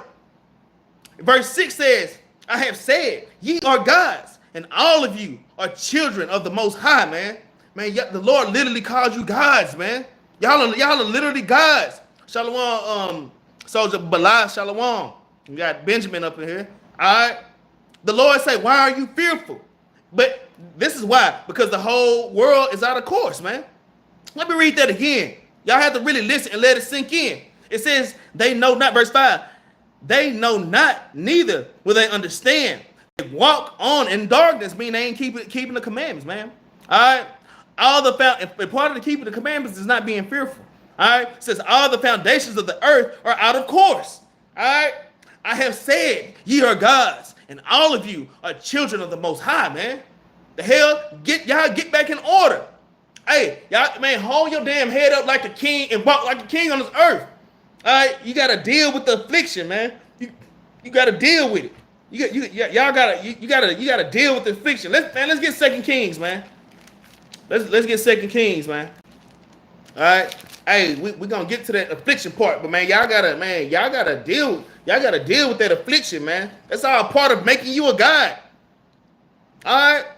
Man, the Lord go through all kind of affliction daily, man. Y'all gotta understand that. And y'all couldn't take the stuff that Christ took. Y'all can't handle the things that the Most High do. Man, we can't do the Most High's job, man. All right? We'll just turn into damn smoke, turn to a vapor. 1 Kings, chapter 1, and we're gonna start at verse 9, man. All right, we're gonna start at verse 9. All right? It says, then the king sent unto him a captain 50, with his 50. And he went up to him, and behold, he sat on the top of the hill, and he spake unto him, thou man of God, the king has said, come down. It's talking to Elijah, man. This is the prophet Elijah was mighty. Y'all understand? You Israelites that's keeping the commandments, stop keeping the commandments. Stop keeping the commandments, or I'm going to arrest you. Those days are coming on the earth, man. All right, but let's see what happened. And Elijah answered and said to the captain of 50, if I be a man of God, then let fire come down from heaven and consume thee and thy 50. And they came down fire from heaven and consumed him and his 50, man. Just imagine that, man. We're not regular people. That's all I'm trying to say, man. We literally have the most God on our side. Not saying, hey, God, man, God, my boss at work, Lord, rain fire down on this nigga. All right, we ain't saying that, man. I mean, the Lord could rain down fire down on his ass, man. I'm gonna tell you, man. You go fast and you go pray, especially when it's concerning the heathen. Like, Lord, this man, he's been messing with me at work. Lord, please get him out the way. And the Lord is gonna remove him, man. I've seen it over and over again, man. The Lord, we're not regular people, man. Why are you fearful? All right. Fire came down and consumed this man, all right, in his company. Let's read verse 11. It says, again also, he sent unto him another captain of 50 and his 50. And he answered and said unto him, O man of God, thus hath the king said, come down quickly. All right, Israelites, stop keeping the commandments, right? And Elijah answered and said unto them, if I be a man of God, let fire come down from heaven and consume thee and thy 50. And the fire of God came down from heaven and consumed him and his 50. Again, so Elijah sitting on the hill, and this little group of army keep coming out. Lord, rain fire down on their ass. Fire come down. Lord, rain fire down on it. Fire come down, rain on them, man. We're not regular people, man. All right. Now, like I say, we're on the more spiritual. We were on a more spiritual level then than we are now. We kind of wax a little weak, all right. But man, through the Most High God, anything is possible with the Lord, all right. But I'm just saying, hey, if you want to get one of these heathen out your way, go fast and go pray, man. Go fast and go pray, man, for those that afflict you, man. And the Lord will remove them, man. I'm seeing over and over in my job. I'm gonna chill with the worst, though. I got so many. All right, I've seen so many wicked ass bosses, and they come straight for me for some damn reason. I don't have an attitude at work. I sit in my corner, I mind my business. A lot of people at my job like me. I mean, they look at me as a leader. I'm not toot my own horn, but they come to me for us to even the heathen that work like the regular workers. I think that's why a lot of the upper management, they just hate it, man. Who is this nigga that wear this Mitri all the time, you know? That wear those damn things on his shirt. Who is he? But every time I walk by, they put their head down and they go the other damn way. And that's what, because I'm a God on the earth, man. Y'all got to believe it, man. All right? Y'all got to believe it. Let's read verse 12. And Elijah answered and said to him, okay, we read that. Let's read verse 13. It says, and he said again, and he sent again a captain. The third, it says, the captain of the third 50 and his 50. And the third captain of the 50 went up and came and fell on his knees before Elijah. It is going to be a point of time they're going to fall to their knees. Oh, Israelite man or woman, please spare me. That's what they're doing. The king keeps sending them, but at that point, like, man, he keep killing us. And they're going to come bowing down. That's what the scriptures say, man. In many places. They're going to come bowing down to us. In fact, that's heathen already bowing down to us. You already see Edomites, man, y'all Google it. You see Edomites putting themselves in chains saying, how can we serve you? They're already doing that, man. And they put their little Edomite children in chains, man. I done seen it, man. I done seen it, man. Man, they already know what's up.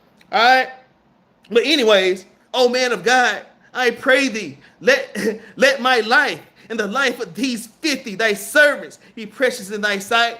Behold, they came fire down from heaven and burnt up the two captains of the former 50s with their 50s. Therefore, let my life now be precious in thy sight, man. You see that? And the angel of the Lord said unto Elijah, go down with him. Be not afraid.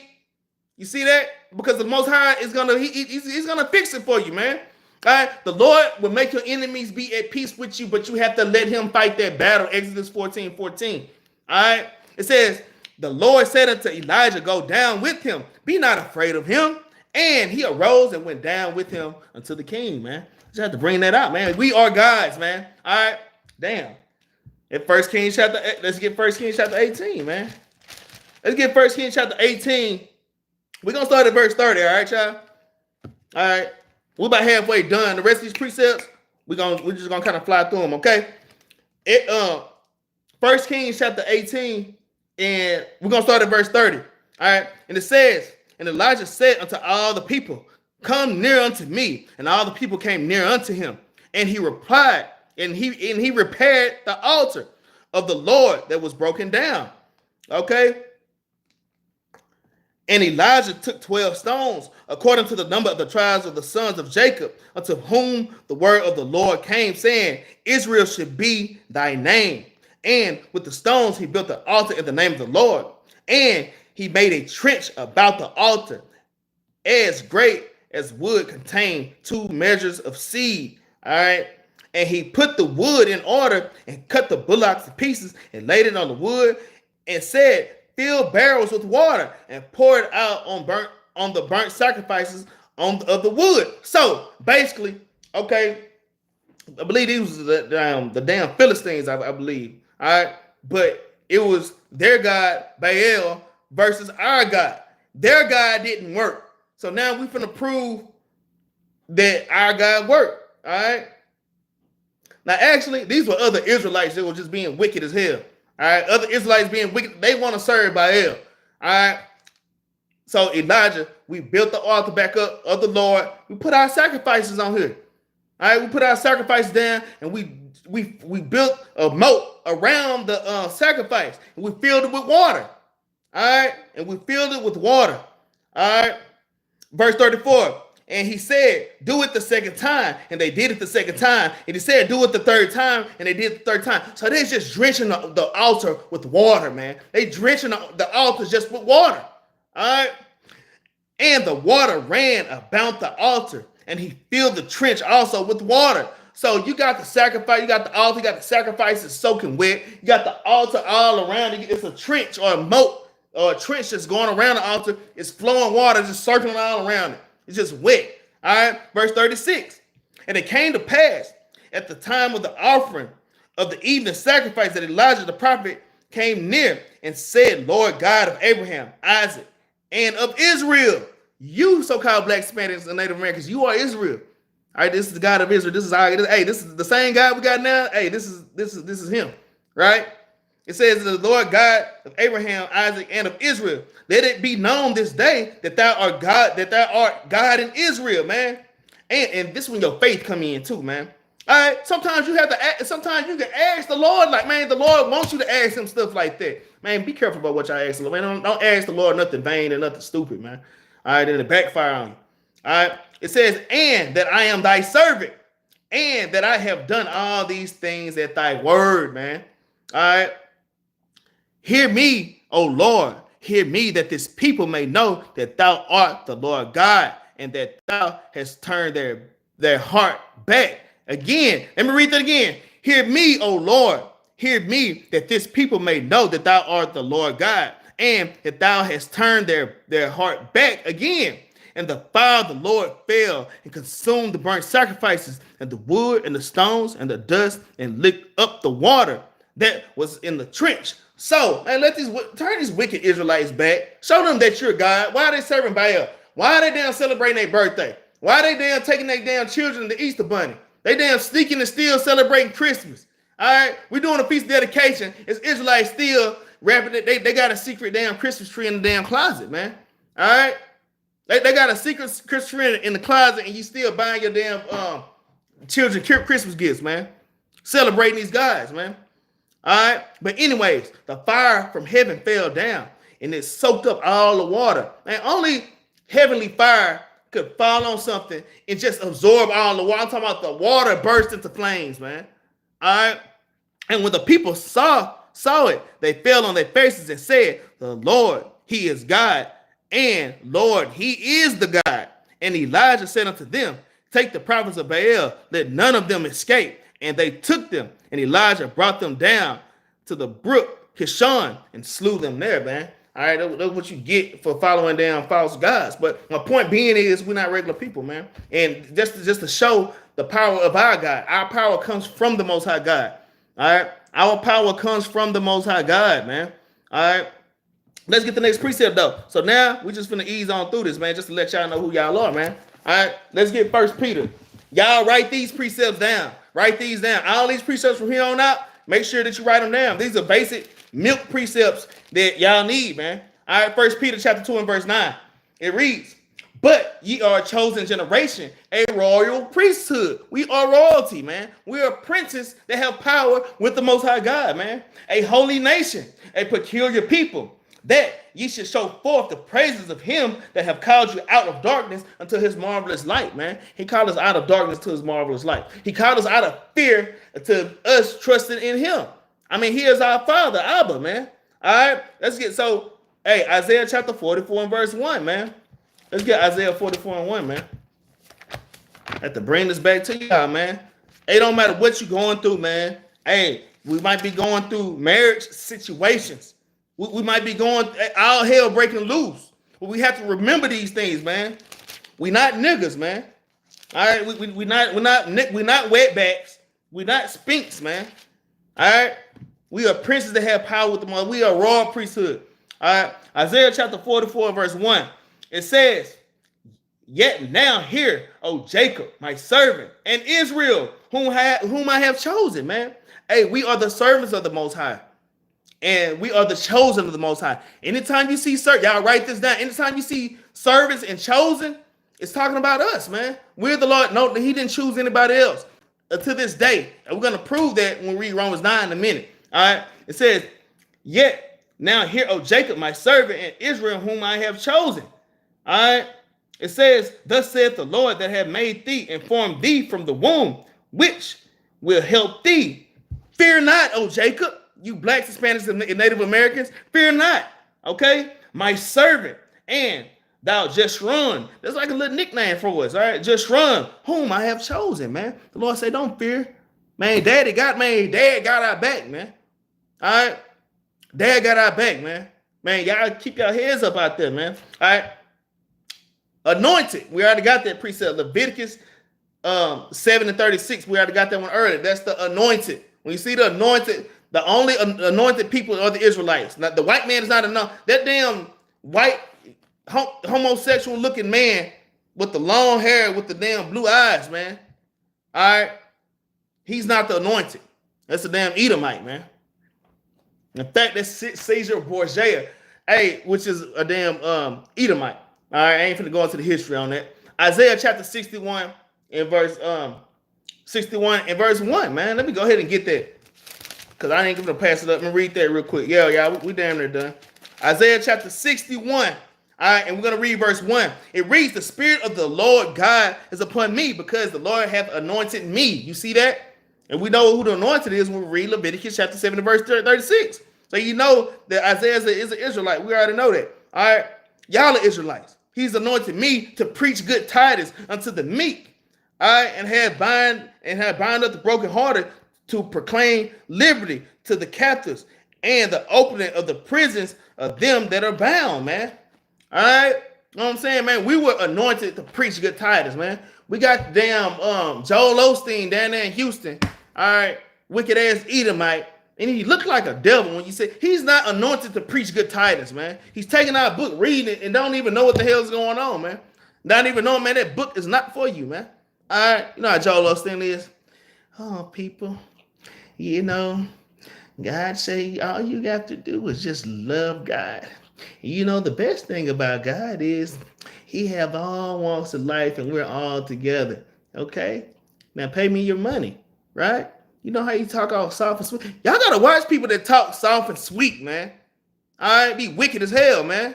Smooth words. That's right, Peter Quam. Smooth words, man.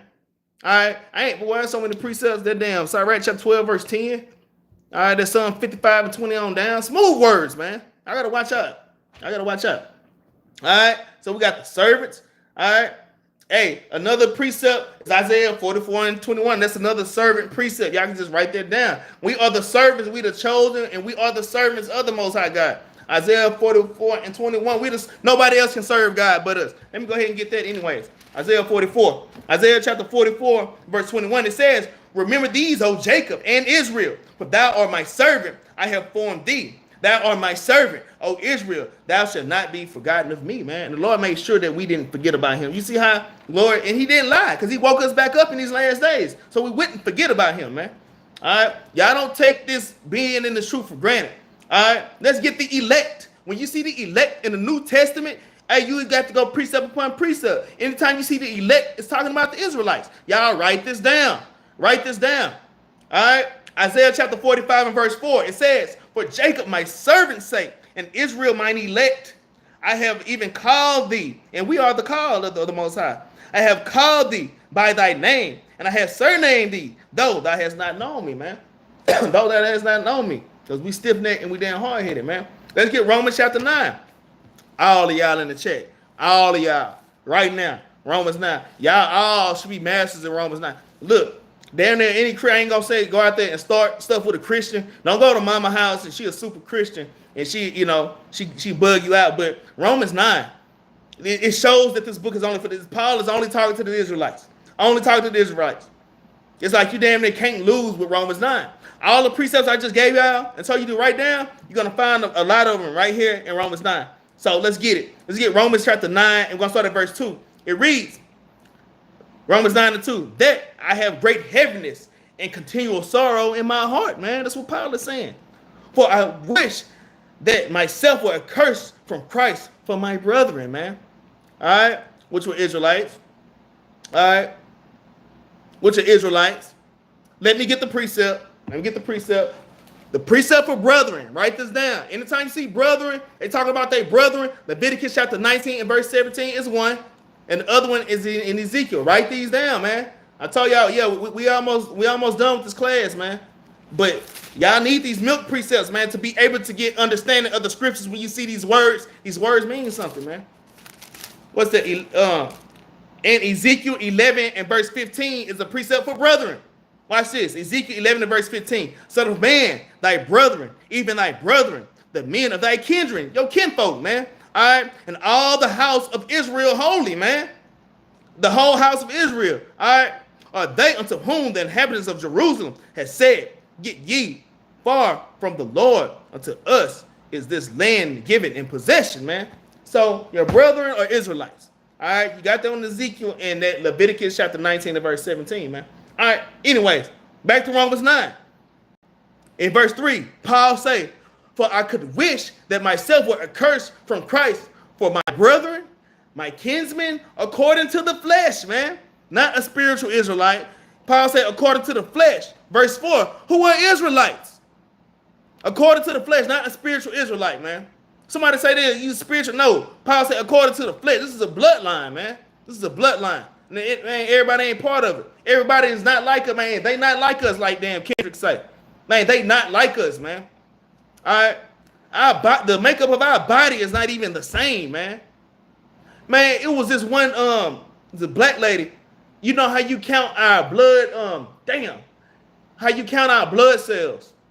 Like they'll tell us we have a low iron deficiency. You can't count Negroes' blood deficiency or the iron in your blood the same you do these other nations. You count theirs this way, but there's another method that you have to count ours because we're not even built the same, man.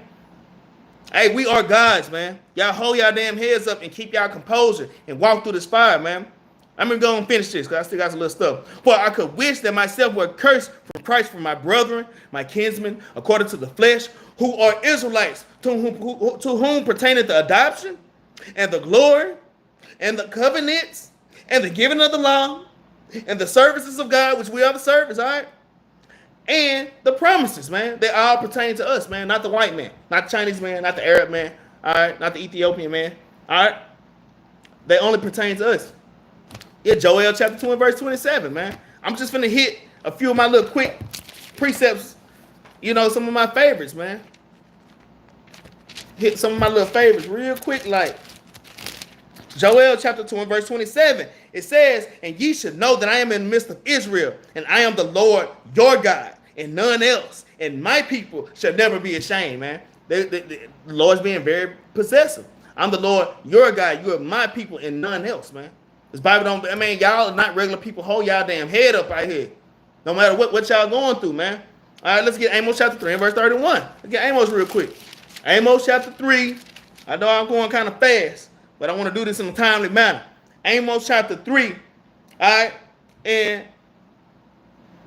let's start at verse 1. It says, hear this word that the Lord has spoken against you, O children of Israel, against the whole family which I brought up from the land of Egypt, saying, you only have I known of all the families of the earth. Therefore, I will punish you for all of your iniquities, man. That's why them curses are put up. Look, just like your kid, man. You if it's your kid, like somebody else's child, like the heathen child, like you might let them, you know, they doing something. All right, get your little ass on somewhere. But your child, come here. I'm finna whoop that ass. I'm finna whoop your ass, man.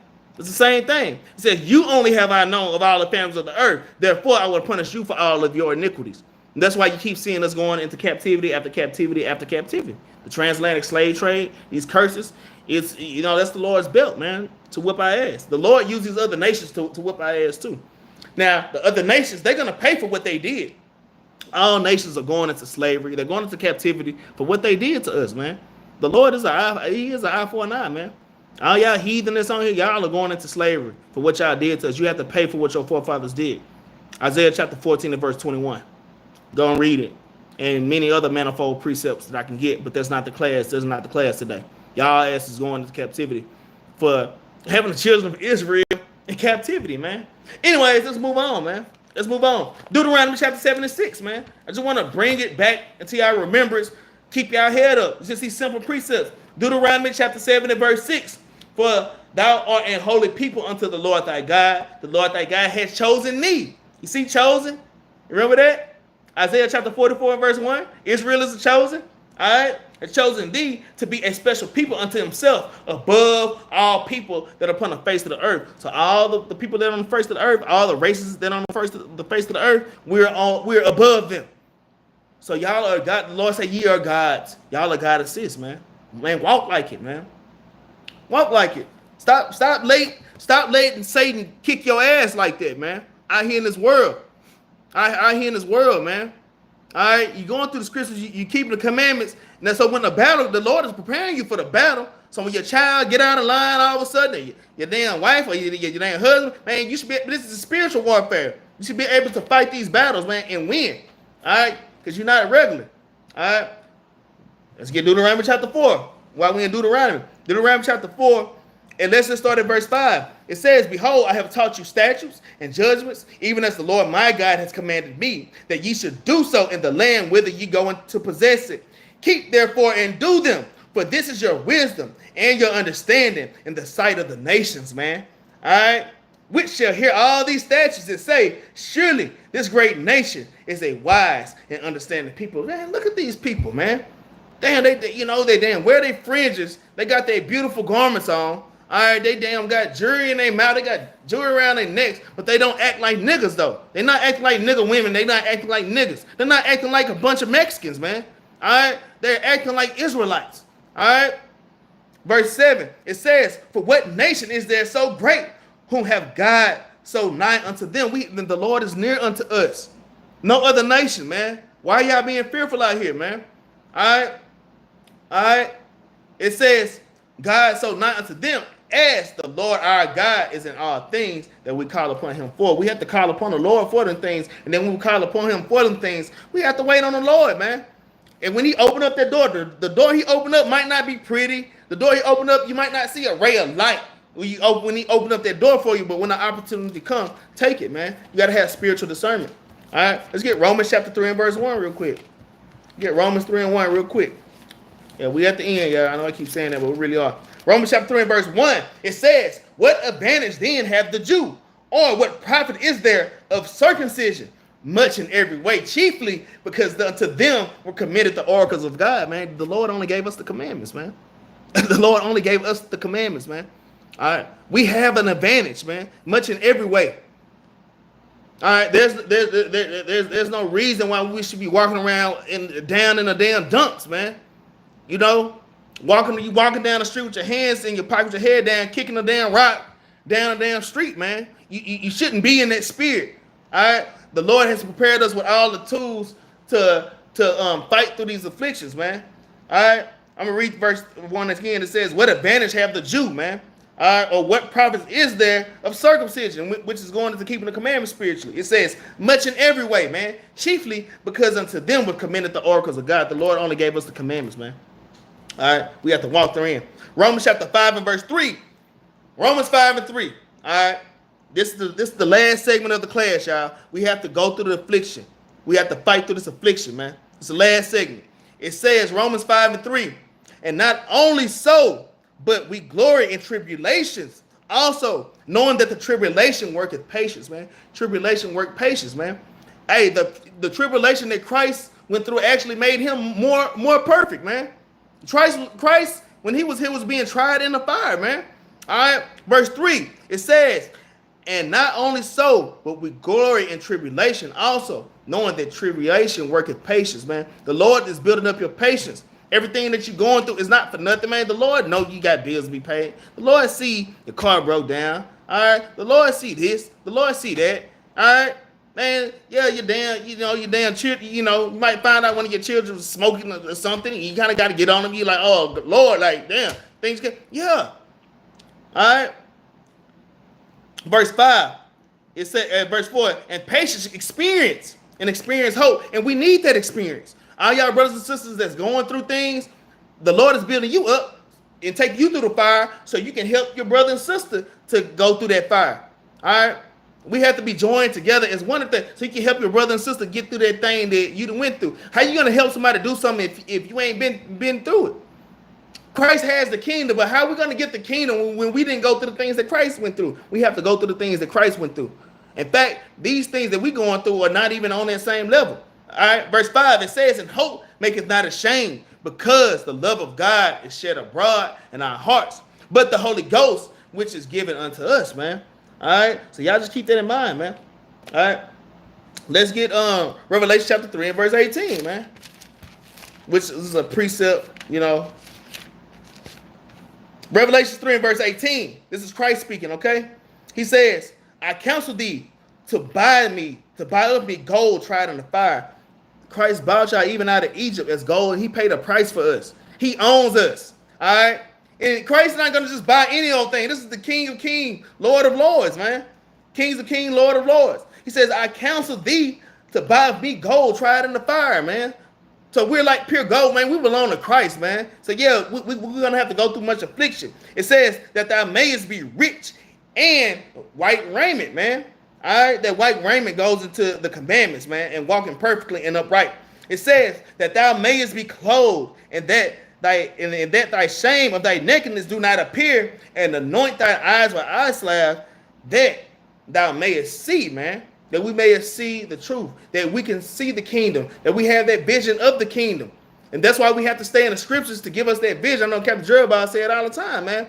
A lot of us lose focus and we lose vision of the kingdom. We get too caught up in this world and the cares and the words of this world. We get worried, but you know, what our kinfolk doing and what this person doing and what that person doing, man.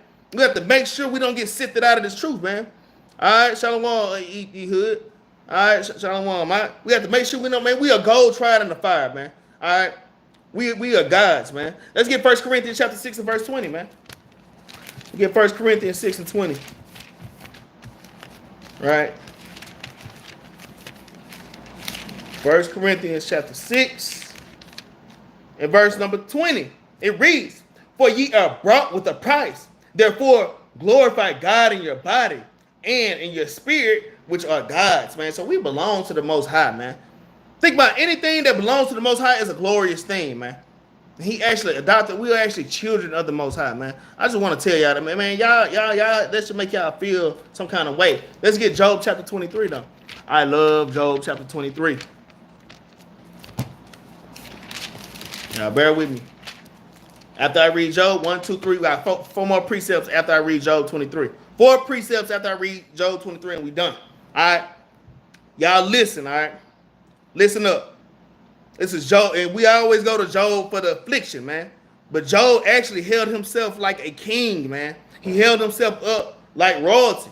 All right? This is Job chapter 23. We're going to start at verse 1.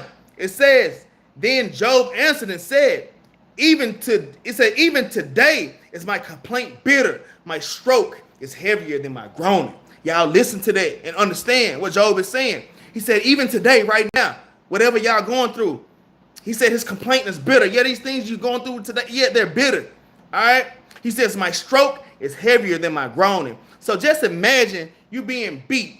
You being beat with something, and you being beat hard. The stroke is heavy, but his groaning is very light. He's taking them afflictions. He's not going, He's not doing that. He ain't doing that. This is how Job taking it. Ugh. He kind of, man, you gotta toughen up. A lot of y'all is woe is me, man. You gotta suck up that affliction, man. That's why I love this verse, man. It says, even today is my complaint bitter. My stroke is heavier than my groaning, man. All right, let me keep reading though. It says, oh, that I knew where I might find him, that I might come even to his seat. All right. In our affliction, you know how we be searching out the Lord, we be praying, we fasting, but we just keep going through stuff. He's praying, he's fasting. When you read Job 1:1, he walked perfectly with the Lord. He was a perfect man already. Now the Lord sending him through this, and he's steady seeking the Lord. And we got to be the same way. It says, oh, that I knew where I might find him, that I might come even to his seat. Lord, where you at? I'm going to come bow down before you, right? I will order my cause before him and fill my mouth with arguments, man. That's when you're going into with your prayers. Lord, what have I done? Lord, show me, Lord, that I'm the, Lord, please get me out of this situation. Lord, this and that, I'll be a better servant. And you just pleading your case to the Lord. These are the things we literally go through today. All right, verse 5, it says, I would know the words which he would answer me and understand what he should say to me. Would he plead against me with his great power? No, but he would put strength in me, man.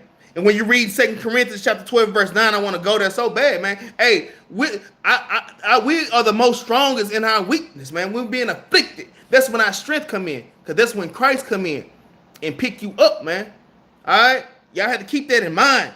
When you're weak and when you're down and all hell is breaking loose, man, that's when you're the strongest, man.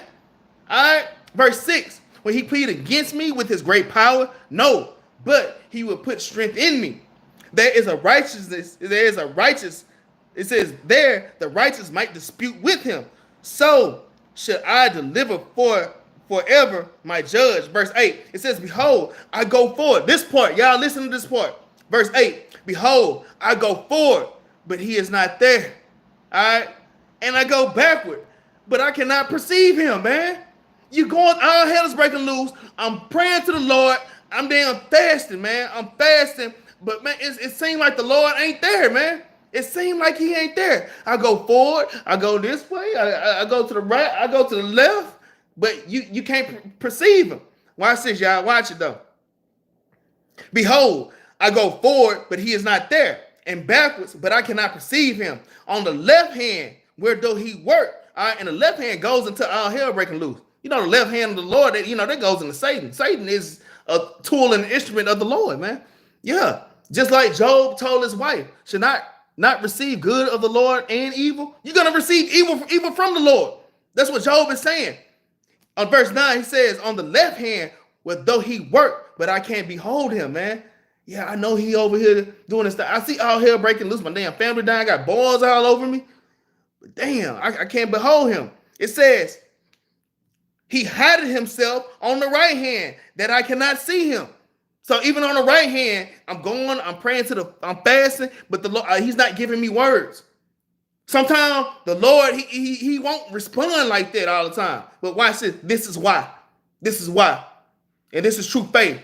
Watch this. Verse 10. It says, but he knoweth the way that I take. When he had tried me, I should come forth as gold, man.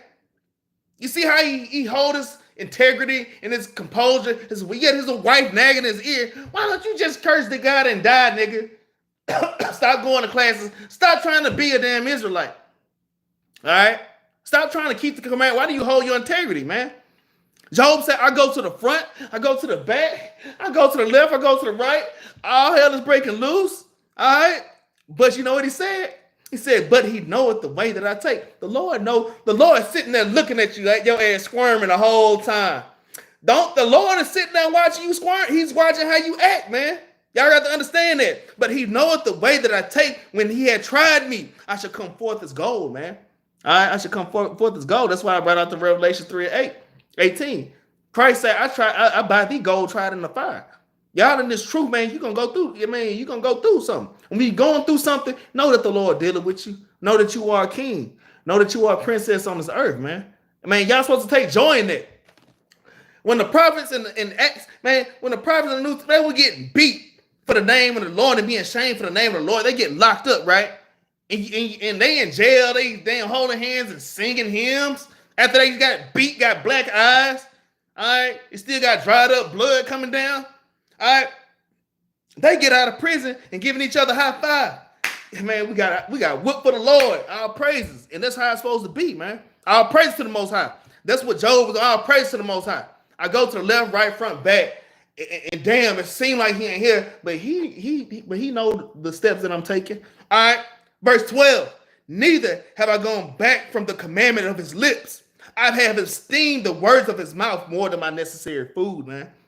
Let me read that again. This is my favorite precept. This is one of them. Verse 23, it says, verse 12, it says, neither have I gone back from the commandment of his lips. I have esteemed the words of his mouth more than my necessary food, man. Man, more than food. I desire, and you know how we like food. More than food, I desire to read. I desire to study. Oh, let me see what King David did. Let me read the Psalms. Oh, let me go to Paul. You should desire this more than your necessary food, man. More than your necessary food. And that's when fasting come in, man. All right? That's why it's important to fast. It takes that carnality out of you, man. And it puts you in the spirit. All right? Let's get Revelation chapter 2 and verse 10. Yeah, we at the very, very end. I keep telling y'all that, but we are at the very end. Revelation chapter 2 and verse 10. All right? Revelation chapter 2 and verse 10. It says, fear none of those things which thou shalt suffer. Behold, the devil shall cast some of you into prisons, that ye may be tried, and ye shall have tribulation 10 days. Be thou faithful unto death, and I will give thee a crown of life, man. So this is the mind state that y'all need to be in, man. You're literally a king. And you read Revelation chapter 12, man. Satan know that he only got, the devil only knows he has a short period of time. He has a short period of time. So I'm going to tell you, the Lord is really pouring out them evil spirits on the earth right now. He pouring them out thick. Y'all ain't the only one that's feeling all hell breaking loose, man. The Lord pouring these spirits out thick, man. Thick, you can just see it outside. I got the damn neighbors outside fighting the damn cops. And out here, it's just all hell breaking little kids. It's crazy. Crazy. Hey, your damn children start acting crazy. And it's just things are waxing worse and worse, man. All right? Things are, Brother Don say Romans 8 and 35 on down. All right. I could go there, Don. Hey, man, y'all check that precept out Donovan put, man. All right. 2 Corinthians chapter 10 and verse 3. All right. And it reads, damn. So like I'm in first Corinthians. I'm like, that ain't right. I should have read it. Because we were all baptized under that same cloud. And that's just going into let you know who the damn Gentiles. Let you know that the Gentiles are Israelites. But that ain't what I wanted. Let's get 2 Corinthians chapter 10 and verse 3. It says, for though we walk in the flesh, we do not war after the flesh. For the weapons of our warfare are not carnal, but mighty through God to the pulling down strongholds, casting down imaginations, and every high thing that exalted itself against the knowledge of God, and bringing into captivity every thought to the obedience of Christ, man. So yeah, this is a great precept. Hey, y'all gotta understand the things we go through. Hey, y'all, things that happen, things that people say to you, you have to understand. Them things be spirits. It be demons and spirits, man. It be demons and spirits and possessions, man. And we all gotta we have to examine ourselves to make sure we ain't out of spirit. And I'm gonna tell you, when other people going out, man, it just be spirits. Sometimes you can't get mad at that person like that, man, because it be a damn spirit, and it be a test for you, man, to see if you really a child of the Most High, or see if you a nigga. Is this a child of the Most High, or is this a nigga, or is this a nigga woman? Look at her acting like a damn nigga woman, man. You know what I'm saying? Hey, we gotta keep these things in mind, man. A lot of us fail them damn tests every damn day. Every damn day we fail them damn tests, man, because we can't control our damn we can't control our mouths, we can't control our emotions. All right.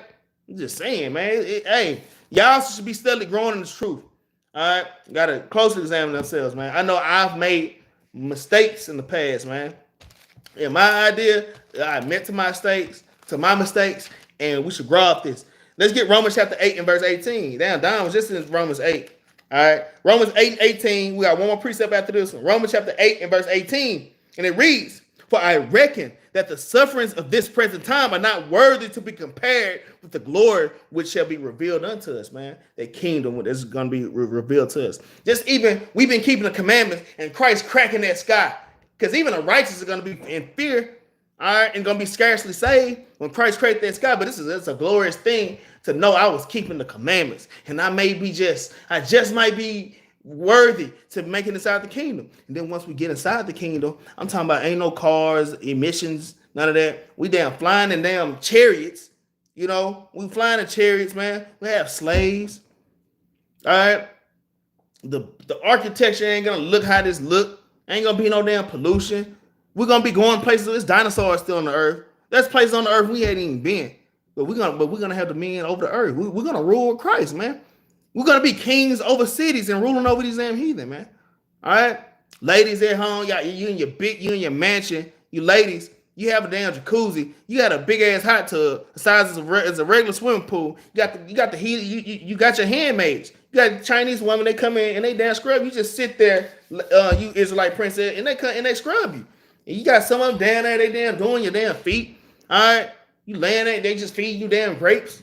Ain't no more GMO food, man. Hey, man, the kingdom of heaven, we can't even imagine what it's going to be like. It's going to be greater than what you can even imagine. That's why a lot of us in this truth, we falling out for money. The damn government, hey, got some of y'all bugged out. The government will give y'all a bag so y'all can be an agent, and y'all bug out just to have a few things on this ragged ass world right here, to be in this ragged ass world, not understand. You can't fathom what that kingdom is going to be like, man. All right, yes, Peter. Moab is our wash pot, man. I forgot that damn precept. I forgot that. That used to be one I used to hit that one. I think is it in Psalms? But Moab is our wash pot, man. That's why they already damn doing feet and picking toes now. All right. Hey, let's get First Maccabees. Last precept, y'all. Let's get First Maccabees. Last precept. All right, let's get First Maccabees chapter 1. First Maccabees chapter 13. Last precept. First Maccabees chapter 13. Last precept. First Maccabees chapter 13, and we're gonna start at verse 1. All right. If it says, now when Simon had heard Tryphon had gathered together a great host to invade the land of Judea. All right. In fact, I read this at the beginning, but I'm gonna bring it out again. All right. And destroy it. All right. And he saw that the people was in great trembling and fear. And he went up to Jerusalem and gathered the people together and gave them exhortation, saying, Ye yourselves know what great things I and my brethren and my father's house have done, and for the laws and the sanctuary, that the battles also and troubles which ye have seen, man. All right. So basically, I'm bringing this out to bring, this is a precept I use to bring us back into remembrance. We have to think about all the battles, all of the things our forefathers went through, all the afflictions that our forefathers went through. Okay, all the troubles and the hardships that our foremothers and our forefathers have went through. All right, being raped, robbed, and then murdered, man. All right, and we still being raped, robbed, and murdered, man. All right, but these scriptures should give you comfort. All right, these scriptures are our comforter, man. All right, what are y'all scared of? You so-called blacks and Hispanics and Native Americans, we have power with the Most High God, man. All right, keep that in mind, man. And with that, I'm gonna say shalom, man. I hope y'all enjoyed the class. I hope y'all are writing them precepts down, because some of them precepts, like y'all really need them, man. All right, I want to thank y'all for joining. Hey, we appreciate the the GoFundMe and the Cash App is in the description. If you guys have that's a great way of serving the Lord, man. Hey, we're trying to reach these other cities out here, man. With Battle Axes, we are trying to grow. I know a lot of y'all want us to go, to these different cities, and we can't do it without you, man. So, hey, we appreciate y'all that's been paying y'all arms, and it's not being used for folly and foolishness, man. We're doing this to play out the works of the Most High God, man. I'll praise to the Most High. Thank y'all, man. All right, and at the end of every class, the Battle Axe, we bring out a law, statute, or a commandment. So let's go to 2 Maccabees, man. I don't think nobody has done this one before. 2 Maccabees chapter 15, man. We go to 2 Mac chapter 15.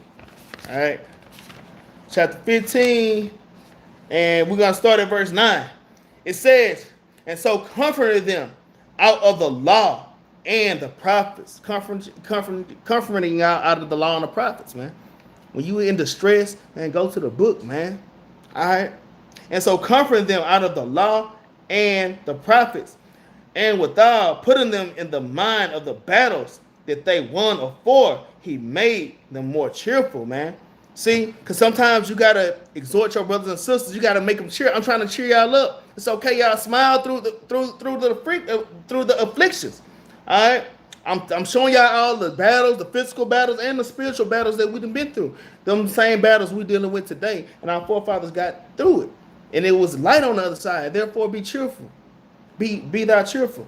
All right, verse 10 it says, and when they had stirred up their minds, he gave them charge, showing them therewithal the falsehood of the heathen and the breaches of the oaths, man. And it just wakes you up to realize this place we're living in, it's a damn facade. All right, it's vanity and it's damn witchcraft. We have to wake up, remove the veil from our eyes, and keep the commandments. This is what makes us happy. This is what gives us peace, man. Serving the Lord give us peace, and it gives us joy. All right, and with that, guys, I'm gonna say shalom, shalom, man, shalom.